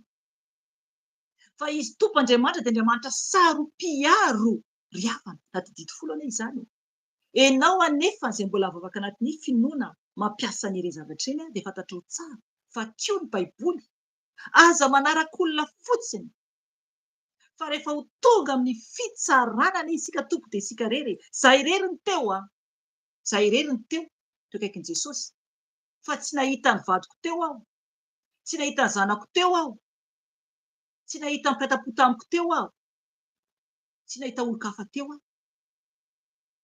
fa izaho irery tompo, izaho irery. Ka ho avy ny fotoana hijoroantsika tsiraray avy eo anatrehan'i Jesosy. Izay ilay teny mpanompony teo misaotra Jesosy, satria mampatsiahy teo ny fanahy masina ny amin'ny teny zokerika teo, momba ny amin'ilay valisoa, valikasa ny tsiraray avy io, ho anao irery io, ho ahy irery io. Mizara ny teny eto izay zokerika, fa rehefa tonga ny fotoana izaho rery hijoro anatrehan'i Jesosy, anambara hoe efa hitany hoe io zavatra natao, ahafaly azy ve sa tsia, ahafaly an'ny tompo ve sa tsia, ahazo valisoa ve sa tsia, ohatr'izay koa ny zokerika, ahafaly an'ny tompo ve sa tsia, ahazo valisoa ve sa tsia. Zay nge ilay izy tompoko hoe ho anao izay miaino koa, hitan'ny tompo ianao amin'izao ora sy fotoana izao, hitany ianao amin'izao ora sy fotoana izao, na oviana na oviana no iainonao izao fivavahana izao, hitany ianao. Raha tena hoe anatona azy marina ianao eto na tsia, fantany tompo izany, fantany tompo anatin'ny fonao. Raha tena iova ianao na tsia, fantany tompo izany. Dia ho avy ny fotoana hitsagananao koa hatrehany. Tsy ho afa-miala isika tompo, tsisy ho afa-bela isika olombelona izay miaina, tsisy ho afaka isika. Fa ny sampy dia ratsy, ny sampy dia tsy an'Andriamanitra. Izany mazava tsara anatin'ny Baiboly, mazava tsara anaty Baiboly. Ary isika dia manambara ny tenin'ny tompo, ho vakiaka ihany io atao amin'ny 2:20 amin'ny 7 atao amin'ny Isaia. na Jesosy tompo hoe indro ny firenena dia tahaka ny rano indray mitete avy amin'ny siny ary toy ny vovoka madinika amin'ny mizana. Indro ny nosy dia tahaka ny vovoka madinika entin'ny rivotra manidina. Amen. Tahaka ny vovoka madinika ny isika, tahaka ny vovoka madinika isika tompo. Ary mazava be ny tenin'Andriamanitra koa eto hoe tahaka ny rano indray mitetehany avy amin'ny siny anie ny firenena, tahaka ny rano indray mitete. Zava-poana isika tompo, zava-poana isika. Jereva toy ny andiny 7:20 amin'ny toko 7 ihany io fakeo amina Jesosy tompo. Koa ampitovianareo amin'ny iza moa Andriamanitra? Endrika inona no ampanahafinareo azy? Amen. Ampitovianareo amin'ny iza moa Andriamanitra? Ary endrikinona no ampanahafinareo azy. Ry havana, ho anao zay tia manao sary, zay tia hoe na hoe poster amin'ny rindrina io, na hoe amin'ny lakroa io, tsy akasitrahan'Andriamanitra izany. Efa niainako anie izany tompoko e, araka ny nambarako tamin'ny témoignage fa tato an-trano dia nisy lakroa betsaka tato fa mbola nisy devoly mandehandeha tato tamin'izany. Mbola nisy devoly mandehandeha tato na dia hoe nisy lakroa tato an-trano tato ary. Izay mahatonga an'Andriamanitra saro-piaro. Tsy tiantsika ampitovy azy na amin'ny endrika inona na amin'ny endrika inona satria sampy izany. Sampy izany. Na nahita ny tompo ara ao, marina izany, tsy lainga izany satria zavatra marina no ambarako eto. Ao anatin'ny fahitana, anatin'ny nofy ary koa fahitana. Tsy afaka hiteny aminao mihitsy ohatra izao ny endrik'i Jesosy, tsy ianao izany mihitsy aho. Fa ny tompo no mahalala anatin'ny foko. Mba tsy hanotako aminy. Sao mantsy dia misy miteny hoe ay, ohatraohatran'izao ke ilay tenen'i Mama Felicia. Tsy azo atao izany. Hitako ny endriky ny tompo tanatin'ny nofy, hitako. Fa tsy afaka hitenenao hoe ohatrohatran'izao na ohatrohatran'izao satria ny olona dia makamaka endrika ary lasa fahotana izany. Lasa fahotana izany. Izay no mahatonga ny tenin'Andriamanitra eto hoe koa ampitovianareo amin'ny iza moa Andriamanitra. Endrika inona, azafady endrikinona no ampanahafinareo azy. 9:10. Ny mpahay taozavatra no mandrendrika sary vongana ary ny mpaneho volamena dia mametaka takelaka volamena aminy sy manao rojo volafotsy voarendrika izay sariana ka tsy manan-katerina, azafady, izay sariana, azafady, izay sahirana ka tsy manan-katerina dia mifidy azo tsy mety ho lo ary mitady mpahay taozavatra mba hamorona sarin-javatra voasokitra izay tsy hiozongozona. Amen. Rihavana zava-doza. Zava-doza satria tsy eken'Andriamanitra izany. Tsy eken'Andriamanitra izany. Izay no mahatonga ny tompo miteny amintsika hifoha hiala amin'ny ratsy rehetra. Ovakiko ny teny, ovakiko ny teny. Vakiko hatramin'ny 9:20. Toizako 9:20 amin'ny teny no vakiko teo io. Tsy fantatrareo va? Tsy renareo va? Tsy efa nambara-taminareo taloha va? Tsy efa azonareo an-tsaina va? Ny amin'ny fanorenany tany. Izy no mipetraka amin'ny habakabaka ambonin'ny tany. Ary ny ponina ety dia tahaka ny valala. Izy no mamelatra ny lanitra tahaka ny lamba manify ary manenjana azy tahaka ny tranolay itoerana. Izy no mahatsinotsinona ny mpanapaka sy mahatonga ny mpitsara amin'ny tany ho tahaka ny zava-poana. Vao nambolena vetivety ireo vao nafafy. Vao namaka tao amin'ny tany ny fotony dia notsofin'Andriamanitra ireo ka nalazo ary ny ndaosiny tafio-drivotra tahaka ny mololo izy. koa ampitovianareo amin'ny iza moa aho mba hitahako aminy hoy ny iray masina. Asandrato ny masonareo ka mijere iza no nahary ireny, dia izy izay mamoaka ny tafika ireny araka ny isany avy. Antsoiny amin'ny anarany avy izy rehetra noho ny tanjany lehibe sy ny heriny tsy toa, ka tsy misy latsaka na dia iray akory aza. Amen. Ry havana, Andriamanitra dia ambony ny zavatra rehetra ary tsy mivazivazy amintsika zanak'olombelona izy. Amaly ny tompo, amaly izay manivaiva azy ny tompo Andriamanitra. Ry havana, tsy amin'ny collier, tsy amin'ny statue, tsy amin'ny tatouage lakroainy amin'ny tenanao koa Jesosy. Zava-doza izany. Ny tatouage dia any Satana izany. Marika io, marika io. Tsy any tompo io, tsy any tompo izany. Tsy amin'ny zavatra izay ao an-tokantranontsika koa Jesosy. Fa Andriamanitra ambony, Andriamanitra lehibe, mazava be tena Andriamanitra. Isika dia tahaka ny valala, tahaka ny valala. Itsika zanak'olombelona, ny mponina ety dia tahaka ny valala. Fa izy Andriamanitra lehibe. Ry havana, raha mahita ny voninahitry ny tompo ianao dia ho tsapanao, fa tsy amin'ny statue kely etsy. Misy olona manao an'ireny, na koa atao bracelet na iambozonana, nefa mbola miteny ratsy be ihany, nefa mbola mijangajanga ihany, nefa mbola amin'ny zavatra maloto ihany. Dia mino ve ianao fa miaro anao ve Jesosy?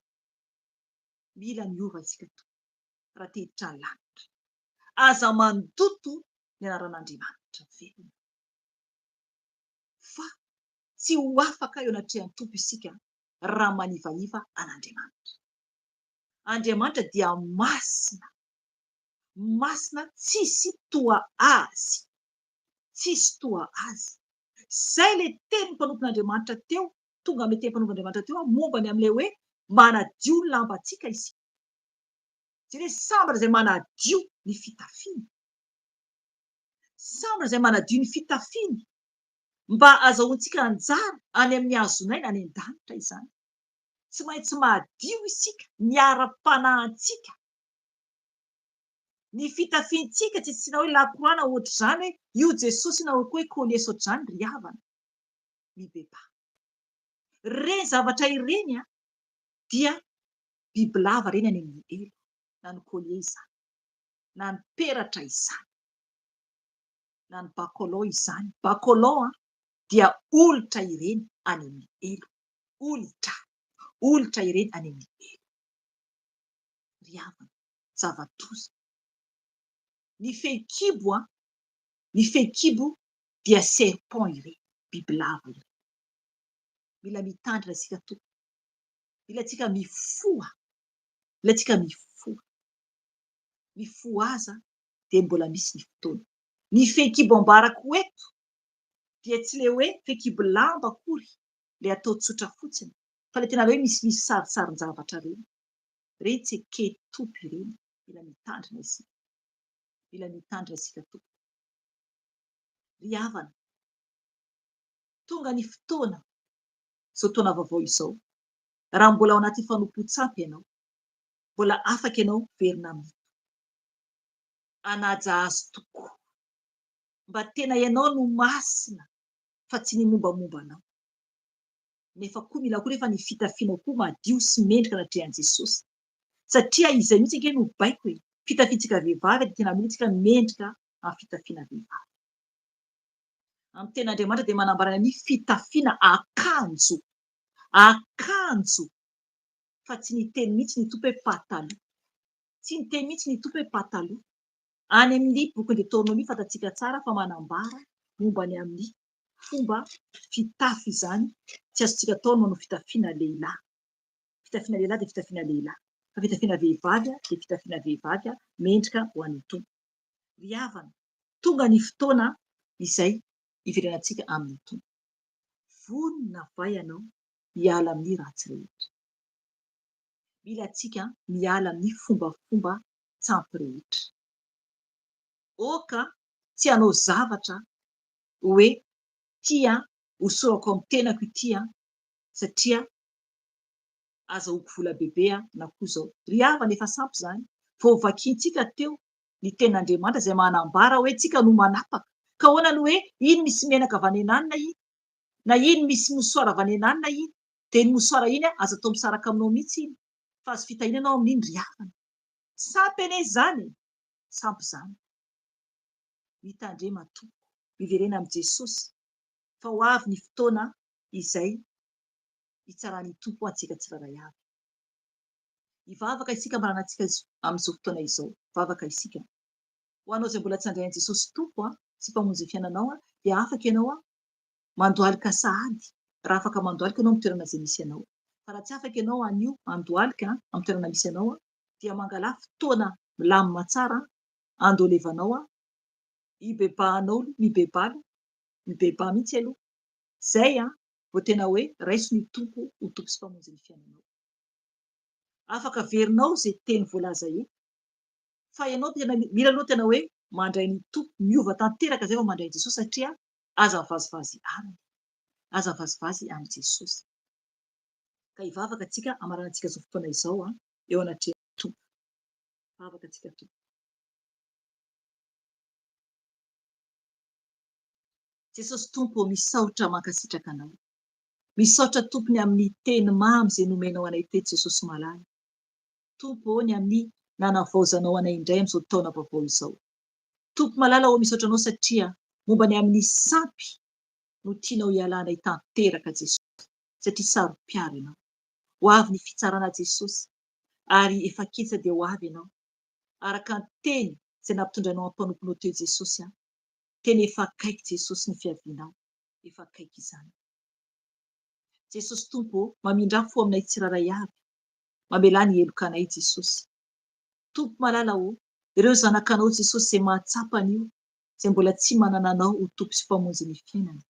Oka ianao tompo hiain'ny fibebahany Jesosy. Oka ianao hiain'ny fibebahany Jesosy, ka oka ianao Jesosy hanadio azy tanteraka. Oka ianao tompo hamindra fo aminy. Raha tsy hainao zavatra ambara dia arao zavatra ho teneniko eto. Ity aho Jesosy mandoalika mibebaka eto anatrehanao. Mangataka fifonana aminao Jesosy, satria tompo tsy nafantatra Jesosy ny amin'ny hoe ianao no tompo sy mpamonjy ny fiainako. Ka ity tompo mifona aminao, mangataka ny famindram-ponao. Mamela ahy Jesosy ny amin'ny fahotako rehetra Jesosy, hatramin'ny fahazazako ka hatramin'izao. Mifona aminao Jesosy, oka ianao anadio Jesosy ny momba manontolo. Oka ianao mafany anarako any amin'ny hery, fa soratiny anarako any an-danitra Jesosy. Ka manomboka an'io Jesosy dia andray anao ho tompo sy ho mpamonjy ny fiainako. Raisiko ianao tompo ho tompo sy ho mpamonjy ny fiainako.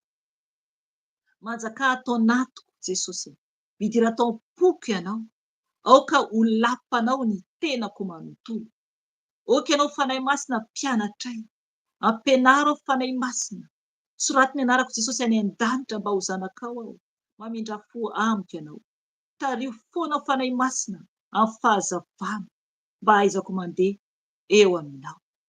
Misaotra anao Jesosy malala, satria anio aho Jesosy dia tonga zanakao.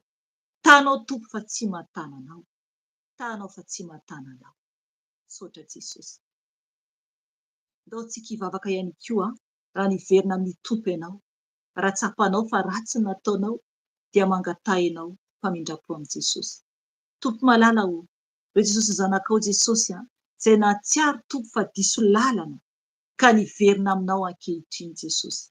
Tompo, efa tao aminao Jesosy izy ireo, efa tao aminao Jesosy fa ankehitriny tompo dia niverina amin'izay tompo ao an-tranonao. Tompo araka ny teny Jesosy, eny zanaka dala Jesosy fa hita indray Jesosy. Lody tompo ny zanakao Jesosy, nirenireny teny Jesosy ka niverinao ambalanao. Ondry very Jesosy ka niverinao ambalanao, ka raiso Jesosy malala. Oka ianao hiainy ny fibebahana. Misaotra anao Jesosy. indreto izay Jesosy malala manolo tena ho anao. Manolo tena ho anao Jesosy, anao izay sitrakao.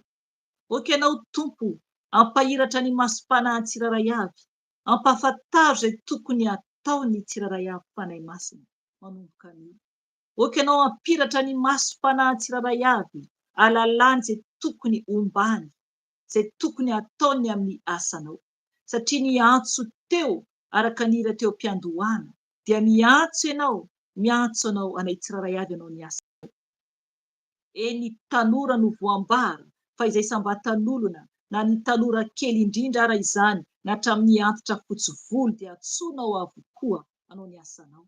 Ka oka ianao ampahafantatra manomboka an'io fanahy masina ny amin'ny asany tsiraray avy, ampahafantary ny tsiraray avy, ampahafantary ny tsiraray avy. Oka ianao hikasika ny vavan'ny tsiraray avy mba tena ho anjomara ho anao. Anjomara ho anao hiantso, anambara ny fahalebiazanao, anambara ny fahatsaranao, mba tena ho mpanompo masoanao avokoa zanakao tsiraray avy eran-tany. Ka misaotra Jesosy, manaja anao izay, manome voninahitra anao Jesosy, mankasitraka ny amin'ny fotoanan'io, satria Andriamanitra velona sy mahery no tomponay.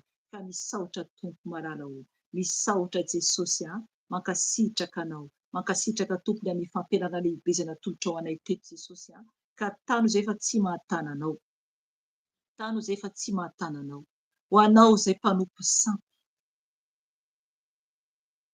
ho anao izay mpanompo sampy, miteny aminao ny fanahy masina anio.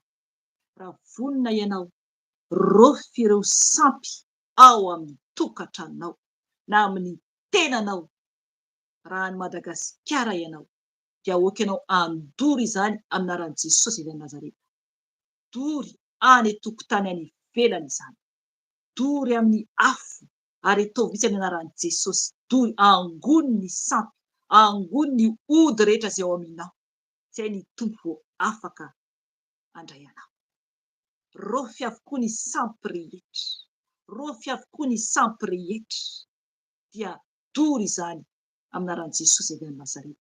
Aza matahotra ianao, aza matahotra ianao fa Jesosy no miasa aminao, izy no hanatrika anao. Aza matahotr'olona ianao fa misarà amin'ny olona izay manao izany, fa ny Tompo dia tsy manaiky antsika amin'ny fanompoan-tsapa. Eny, arovy amin'ny sampy ny tenanareo ny tenin'Andriamanitra, arovy amin'ny sampy ny tenanareo ny tenin'Andriamanitra. Eo koa ianao matsapa eto, vehivavy ianao izay mbola mampiasa lokom-bolo, kolerana volo, mbola mandeha any am-panao volo, sampy koa izany, sampy koa izany, loto izany amin'ny loha, satria toy izany ateo aloha fa nidiovin Jesosy ahy. Raha vonona ianao hiala amin'izany, dia rofy daholo ny produit anao rehetra. Raha ohatra ianao manao an'ireny postisy ireny tovana volo ireny, dia rofy avokoa satria any Satana ireny, any Jezebela ireny, any Sirène ireny. Rofy avokoa ireny produit rehetra ireny, rofy avokoa. Dia ario amin'ny anaran'i Jesosy, ario amin'ny anaran'i Jesosy. Aoko fantatrao fa ireny produit rehetrarehetra ireny shampoing ireny, aoko fantatrao fa any amin'ny elo ireny, dia devoly no manao an'ireny, devoly no manao an'ireny. Zavatra maloto ireny any amin'ny elo. Ka oka ianao anary an'ireny, oka ianao anary an'ireny. Eny, zavatra maloto fa vetavetana ireny, ireny produit am-bolo ireny, raha tianao ho fantatra anontania an'ny Tompo. Fa ireny dia devoly, araka ny teny hoe sperme na devoly ireny, ana devoly ireny, ary ireny no soranao amin'ny lohanao, ireny no soranao amin'ny lohanao, ary feno olotra ny lohanao, feno olotra ny volonao, ary efa tonga ny fotoana dia tarity ny devoly amin'ny volonao ianao ho any amin'ny elo, ho any amin'ny elo. Oh Seigneur, oh Seigneur, feno olotra ny volonao, feno olitra ny volonao. Ary raha ho faty ianao dia ny volonao no taritany ianao any amin'ny elo. Ny volonao no taritany any amin'ny elo ka mibebaha ianao. Mibebaha ianao.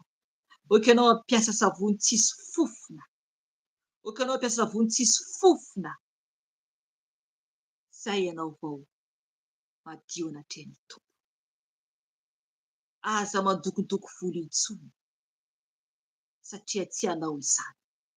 Tsy mahina manafotsy na singam-bolo iray ary ianao. Raha manao izany ny olombelona, raha manao izany ianao na lahy na vavy, raha mandoko volo dia hoko fantatrao fa tsy hanao izany. Kopianao izany ilay devoly eo aminao izany. Ary tsy fantatry ny Tompo ianao. Tsy fantatry ny Tompo ianao raha tonga ao anatrehany. Aoko fantatrao anio izany. Tsy fantany ianao satria tsy izay no nanaovany ianao. Izy nandoko ny volonao. Rehefa tonga ny fotoana amin'ny taonantsika dia mihafotsy ny volo. Ka raha tonga anatrehany Tompo ianao, ka raha miloko mainty ny volonao nefa anao efa antitra, dia fantatry ny raha hanaova ianao. Satria ianao nandainga, lainga izany. Fa mitahana tahaka ny Satana izany. Ka zanaky ny Satana raha izany no ataonao. Nampitondra fivavahana ianao. Eto dia mahita mahatsiaro mpanompo fivavahana anankiray. Lehilahy efa lehibe anankiray mandoko volo mainty. Nefa fotsy volo. Mibebaha ianao. Mibebaha ianao na vavy na lahy ianao. Nampitondra fivavahana ianao na tsia. Miala amin'izany. Fa tsy fantatry ny Tompo ianao. Satria Satana no mpanao kopia. Izy no mpanao kopia te hitovy amin'Andriamanitra. Fa Andriamanitra dia naturel. Isika dia tsy afaka, tsy tsara manao kopia. Izay nataon'Andriamanitra aminao dia izay no ianao. Eny, izay no ianao. Na lokom-bolo inona ny ataonao dia tsy hanao izany. Satria manova ny asan'Andriamanitra ianao. Ka mibebaha ianao. Mibebaha ianao. Mibebaha ianao. Miala amin'ny ratsy. Ny verni, reny tsy izy avokoa ireny. Miala amin'ny ratsy. Tsy fantatry ny Tompo ianao. Raha misy zavatra iray eo amin'ny tenanao, raha tonga eo anatrehany ianao. Fa ianao izay tahaka ny nateraka fa ny kibo ny reny ny tsiraray avy, dia tsy maintsy toy izany tsika miala ety ambonin'ny tany. Tsy maintsy toy izany. Fa ny devoly dia mijery anareo zanak'olombelona. Mijery anareo izy. Ary na zavatra kely fotsiny ara amin'ny tenanareo dia elo no ovantaninareo. Elo no ovantaninareo. Elo no ovantaninareo. Fa mibebaha ianareo. Miala amin'ny ratsy ianareo. Miala amin'ny kopia ianareo. Tadidio tsara. Ny photocopie. Raha manao photocopie ianao, toy ahoana ny photocopie? Toy ny ahoana ny photocopie? Ny photocopie dia tsy original izany. Tsy tena izy izany. Fa zavatra nandika. Ka raha mandika dia tsy hanao izany. Raha mijery sary ianao, raha maka sary ianareo zanak'olombelona. Raha maka sary ianareo zanak'olombelona, ny sary izay alainareo dia tsy anareo izany. Apetraky ny sary iny fa ianareo dia mandehandeha ohatr'izay ny kopia. Tsy ho fantatry ny Tompo ianareo raha ny zavatra miova amin'ny momba anareo. Ka mitandrema. Mibebaha ianareo amin'izao voalohan'ny taona izao. Fa Andriamanitra tsy azo vazivaziana. Fa izay ahafafan'ny olona no hojinjay. Ho avy ny fitsaran'Andriamanitra. Fitsarana mahamay. Tsisy ahazakan'izany. Tsisy ahazakan'izany. Na dia ny olona miseho mahery azy. Tsisy ahazakan'izany. Na ny olona izay ankalainareo ary dia tsy tianareo any amin'ny elo. tiavy ny olona rehetra, tiavy ny olona rehetra, satria Andriamanitra dia fitiavana. Raha tsy manam-pitiavana ianareo, raha tsy manam-pitiavana ianareo, dia eny no vantananareo. Ahoana moa no hidiranareo any an-danitra raha ny olona hitany masonareo ary tsy tianareo? Efa ny Andriamanitra tsy hitanareo, mbola tsy hitanareo Andriamanitra, ka ahoana no hidiranareo any an-danitra? Nefa nareo mankahala olona, ny masina ihany no miditra any an-danitra, izay madio am-po ihany no miditra any an-danitra. Izay no mahatonga ny tomponareo miteny hoe tsy maintsy miova toy ny zazakely ianareo, toy ny zazakely, izay vao afaka miditra amin'ny fanjakana lanitra. Madio am-po, madio am-po. Raha mbola tsy nahita zaza ianao, dia mangalainao zaza anankiray, zaza ray izay tsotroin'ny reniny na tsotroin'ny mpitaiza azy. Raisoiny zaza iny, dia ho hitanao raha mahay mandahanao izy, ho hitanao raha mahafantatra ny tsara sy ny ratsy izy. Toy izany ny ara-panahinareo izay vao tafiditra lanitra ianareo. Tsy maintsy toy izany ny ara-panahinareo. Na mahay mamaky baiboly amin'ny voalohany ka hatramin'ny farany ary ianareo, nefa tsy madio am-po, dia tsy ho tafiditra ny fanjakana lanitra, tsy ho tafiditra ny fanjakana lanitra.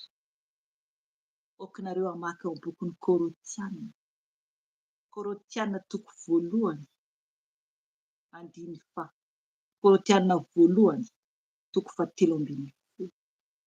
Ny amin'ny fitiavana. Ny fitiavana no lehibe indrindra. Raha tsy manam-pitiavana ianareo, na inona ataonareo, dia tsy ho tafiditra any an-danitra. Jerevy ny tandrazanareo, jerevy izao tontolo izao, feno faharatsiana, feno faharatsiana. Isam-batan'olona no mila mibebaka, isam-batan'olona no mila mibebaka. Eto am-bavaka ny hafa, mivavaha ho an'ny hafa, malelova ny hafa, mahaiza ny tia ny hafa. Aza mifaly amin'ny tsy fahamarina, aza mime olona, aza mitsara olona, fa mbola ho tsaran'Andriamanitra ianareo, mbola ho tsaran'Andriamanitra ianareo. Vakio ny jauna voalohany, vakio ny jauna faharoa, vakio ny jauna fahatelo, ny amin'ny fitiavan'Andriamanitra, izay vao tafiditra ny lanitra ianareo. Ilareo manam-pitiavana, ilareo manam-pitiavana, tafiditra ny lanitra. Miala amin'ny rafilan'Andriamanitra, dia fanompo-tsampy izany, fanompo-tsampy izany. Repentance, repentance. Maro ny mpitondra fivavahana ato. Mahita mpitondra fivavahana lehilahy anankiray izay ato, bisaopy ianao, gasy ianao, tsy hanonona ny anaranao ato. Fantatrao, fantatrao zavatra ataonao. Mibebahy ianao, mibebahy ianao, mibebahy ianao, mba tsy hanjeran'ny fahabeazan'Andriamanitra amin'ity taona ity, amin'ity taona ity, amin'ity taona ity. Eo koa maro ny pasitera samboka, maro. Mibebahy ianareo, nareo lehilahy izany, pasitera lehilahy maro, mibebahy ianareo. Ny vehivavy izay milaza azy ho pasitera, mibebahy ianareo. Aoka ianao hiala amin'ny hoe pasitera, afaka mitana ny fiangonanao anie ianao tompoko, afaka mitana ny fiangonanao ianao, fa ialao ny anaranao hoe pasitera, ialao izany. Manetretena eo anatrehan'i Jesosy. Fa 12 lanina tson Jesosy. Fa ny fiangonana tantaninao dia ianao na tsy nitompo karakara izany. Fa ny anarana hoe pasitera, raha vehivavy ianao, ialao izany. Manetretena eo ambanin'ny tanamaheron'i Jesosy. Manetretena. Mandoleva ianao manokana amin'ny efitrano izay misy anao. N'aiza n'aiza misy anao dia mangataha amin'ny tompo i Jesosy inona no atao. Inona no anarana omenao ahy hitondrasako ny fiangonana izay entiko satria hoe pasitera ny anarako ny entiko amin'ny fiangonana.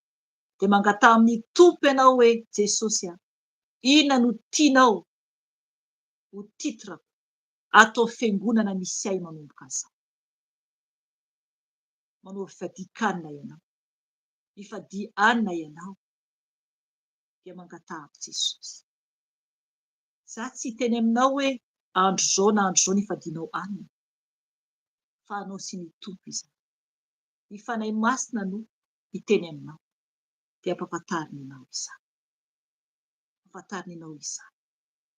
Ho anao izay mitsaratsara, no mpivavaka mitsaratsara mpanompon'Andriamanitra, na iza ianao, dia nampahafantatray ny tompo. Fa ho avy ny fitsarany aminao amin'ity taona ity raha tsy mibebaka ianao. Raha tsy mibebaka ianao. Raha tsy mibebaka ianao. Ho avy ny fitsaran'Andriamanitra aminao amin'ity taona ity. Ianao izay miteny mpanompon'Andriamanitra na iza iza. Na dia tsy mendrika raha ilay mpanompon'Andriamanitra raha tsy fantany ataony nefa tsara ianao. Dia ho avy aminao sabatry ny tompo. Ho avy aminao sabatry ny tompo. Eny, fahafatesana izany tompo. Fahafatesana izany raha tsy mibebaka ianao. Raha tsy mibebaka ianao. Mibeba aingana ianao. Izay mpitsaratsara mpitondra fivavahana. Mila ianao mibebaka mifona ho an'ny mpitondra fivavahana ao aminao. Raha tsy mahafantatra momba ny amin'ny tompo izy. Mba ampahiratany tompo ny masom-panahiny. Raha tsy mahafantatra izy nefa anao mahafantatra dia ianao mila miteny aminy fa marina. Raha hiaino izy, isaorana Jesosy. Raha tsy miaino izy, isaorana Jesosy. Fa ianao miovaova. Tsisy ho afaka amin'ny fitsaran'Andriamanitra. Tsisy ho afaka amin'ny fitsaran'Andriamanitra. Saotra fanavazana. Saotra fanavazana. Mangataka aminao sokerika maranatona. Eny tompo, saotranao izay ny amin'ny fotoanan'io ianao tokoa no namangy nanatrika anay teto Anamasina. Ianao nefa natsoina hatramin'ny voalohany dia ankehitriny ianao mampiseho ny hery sy ny fahefanao dia namangy ny teny ianao nampahafantatra anay ny sitraponao. Dia ny tompo tsy velona foana aminao ny teninao fa hiasa aminay tsirairay avy izay tonga na eny ny teny ka dia katoa ny teninao tokoa izay anaiky ny sitraponao.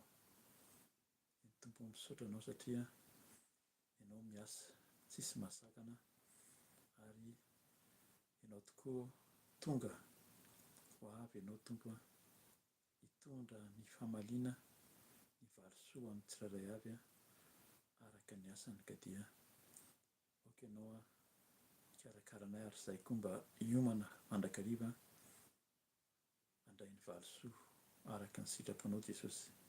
Anambara ny voninahitrao ny sitraponao, ny fahamarinana sy ny fahamasinanao. Misaotra tompo miasa, misaotra amin'ny malivavaka, misaotra fa ianao tokoa rehefa tia dia tianao hatramin'ny farany. Tehirizy izay amin'izao taona izao Jesosy, fanombohan'ny taona tokoa izao. Miteny ianao, miasa ianao, fantatra ny sitraponao ka dia tehirivo izay mba hiasa hanambara hanao ny asanao sy ny sitraponao irery ihany. Misaotra Tompo a, misaotra ny fiasanao, misaotra ny valim-bavaka, misaotra ny famindram-poko efa menao isan'andro, voninahitra ho anao irery ihany a, dia raina mandrakizay ny anaranao a, ary amin'ny anaranao Jesosy Kristy naovana izany bavaka izany. Misaotra Tompo, alleluia, amen. Ny Tompoko a dia misaotra ny tompontsika ny amin'ny teny ny famanginy ny mpanompony amin'ny alalan'ny fanahy masina, ary indrindra na vitany fotoana androany a izay fanombohana ny taona ka dia manao velomanao izay, manao velomanareo izay mianadahy, ny tompo mba antsika tsiraray avy a, ary ny fanahy masina ny mbola hamangy sy ampahafantatra antsika ny amin'ny sitrapony na ankehitriny a na ho mandrakizay. Amin'ny anaran'i Jesosy nanaovanay izao fotoana izao a, dia manao velomanareo koa amin'ny anaran'i Jesosy Kristy Tompo. Raha sitrapon'ny Tompo izany ary mbola tsy tonga izy a, dia amin'ny heriny asabotsy tahaka an'izao tsika manao ny fotoana araky ny programa aloha. Raha sitrapon'ny Tompo izany a dia amin'ny heriny tahaka izao a naovantsika ny fandraisana fanasan'ny Tompo ka dia mahay resa tsika rehetra, voninahitra ho an'Andriamanitra irery ihany. Alleluia, amen. Amen.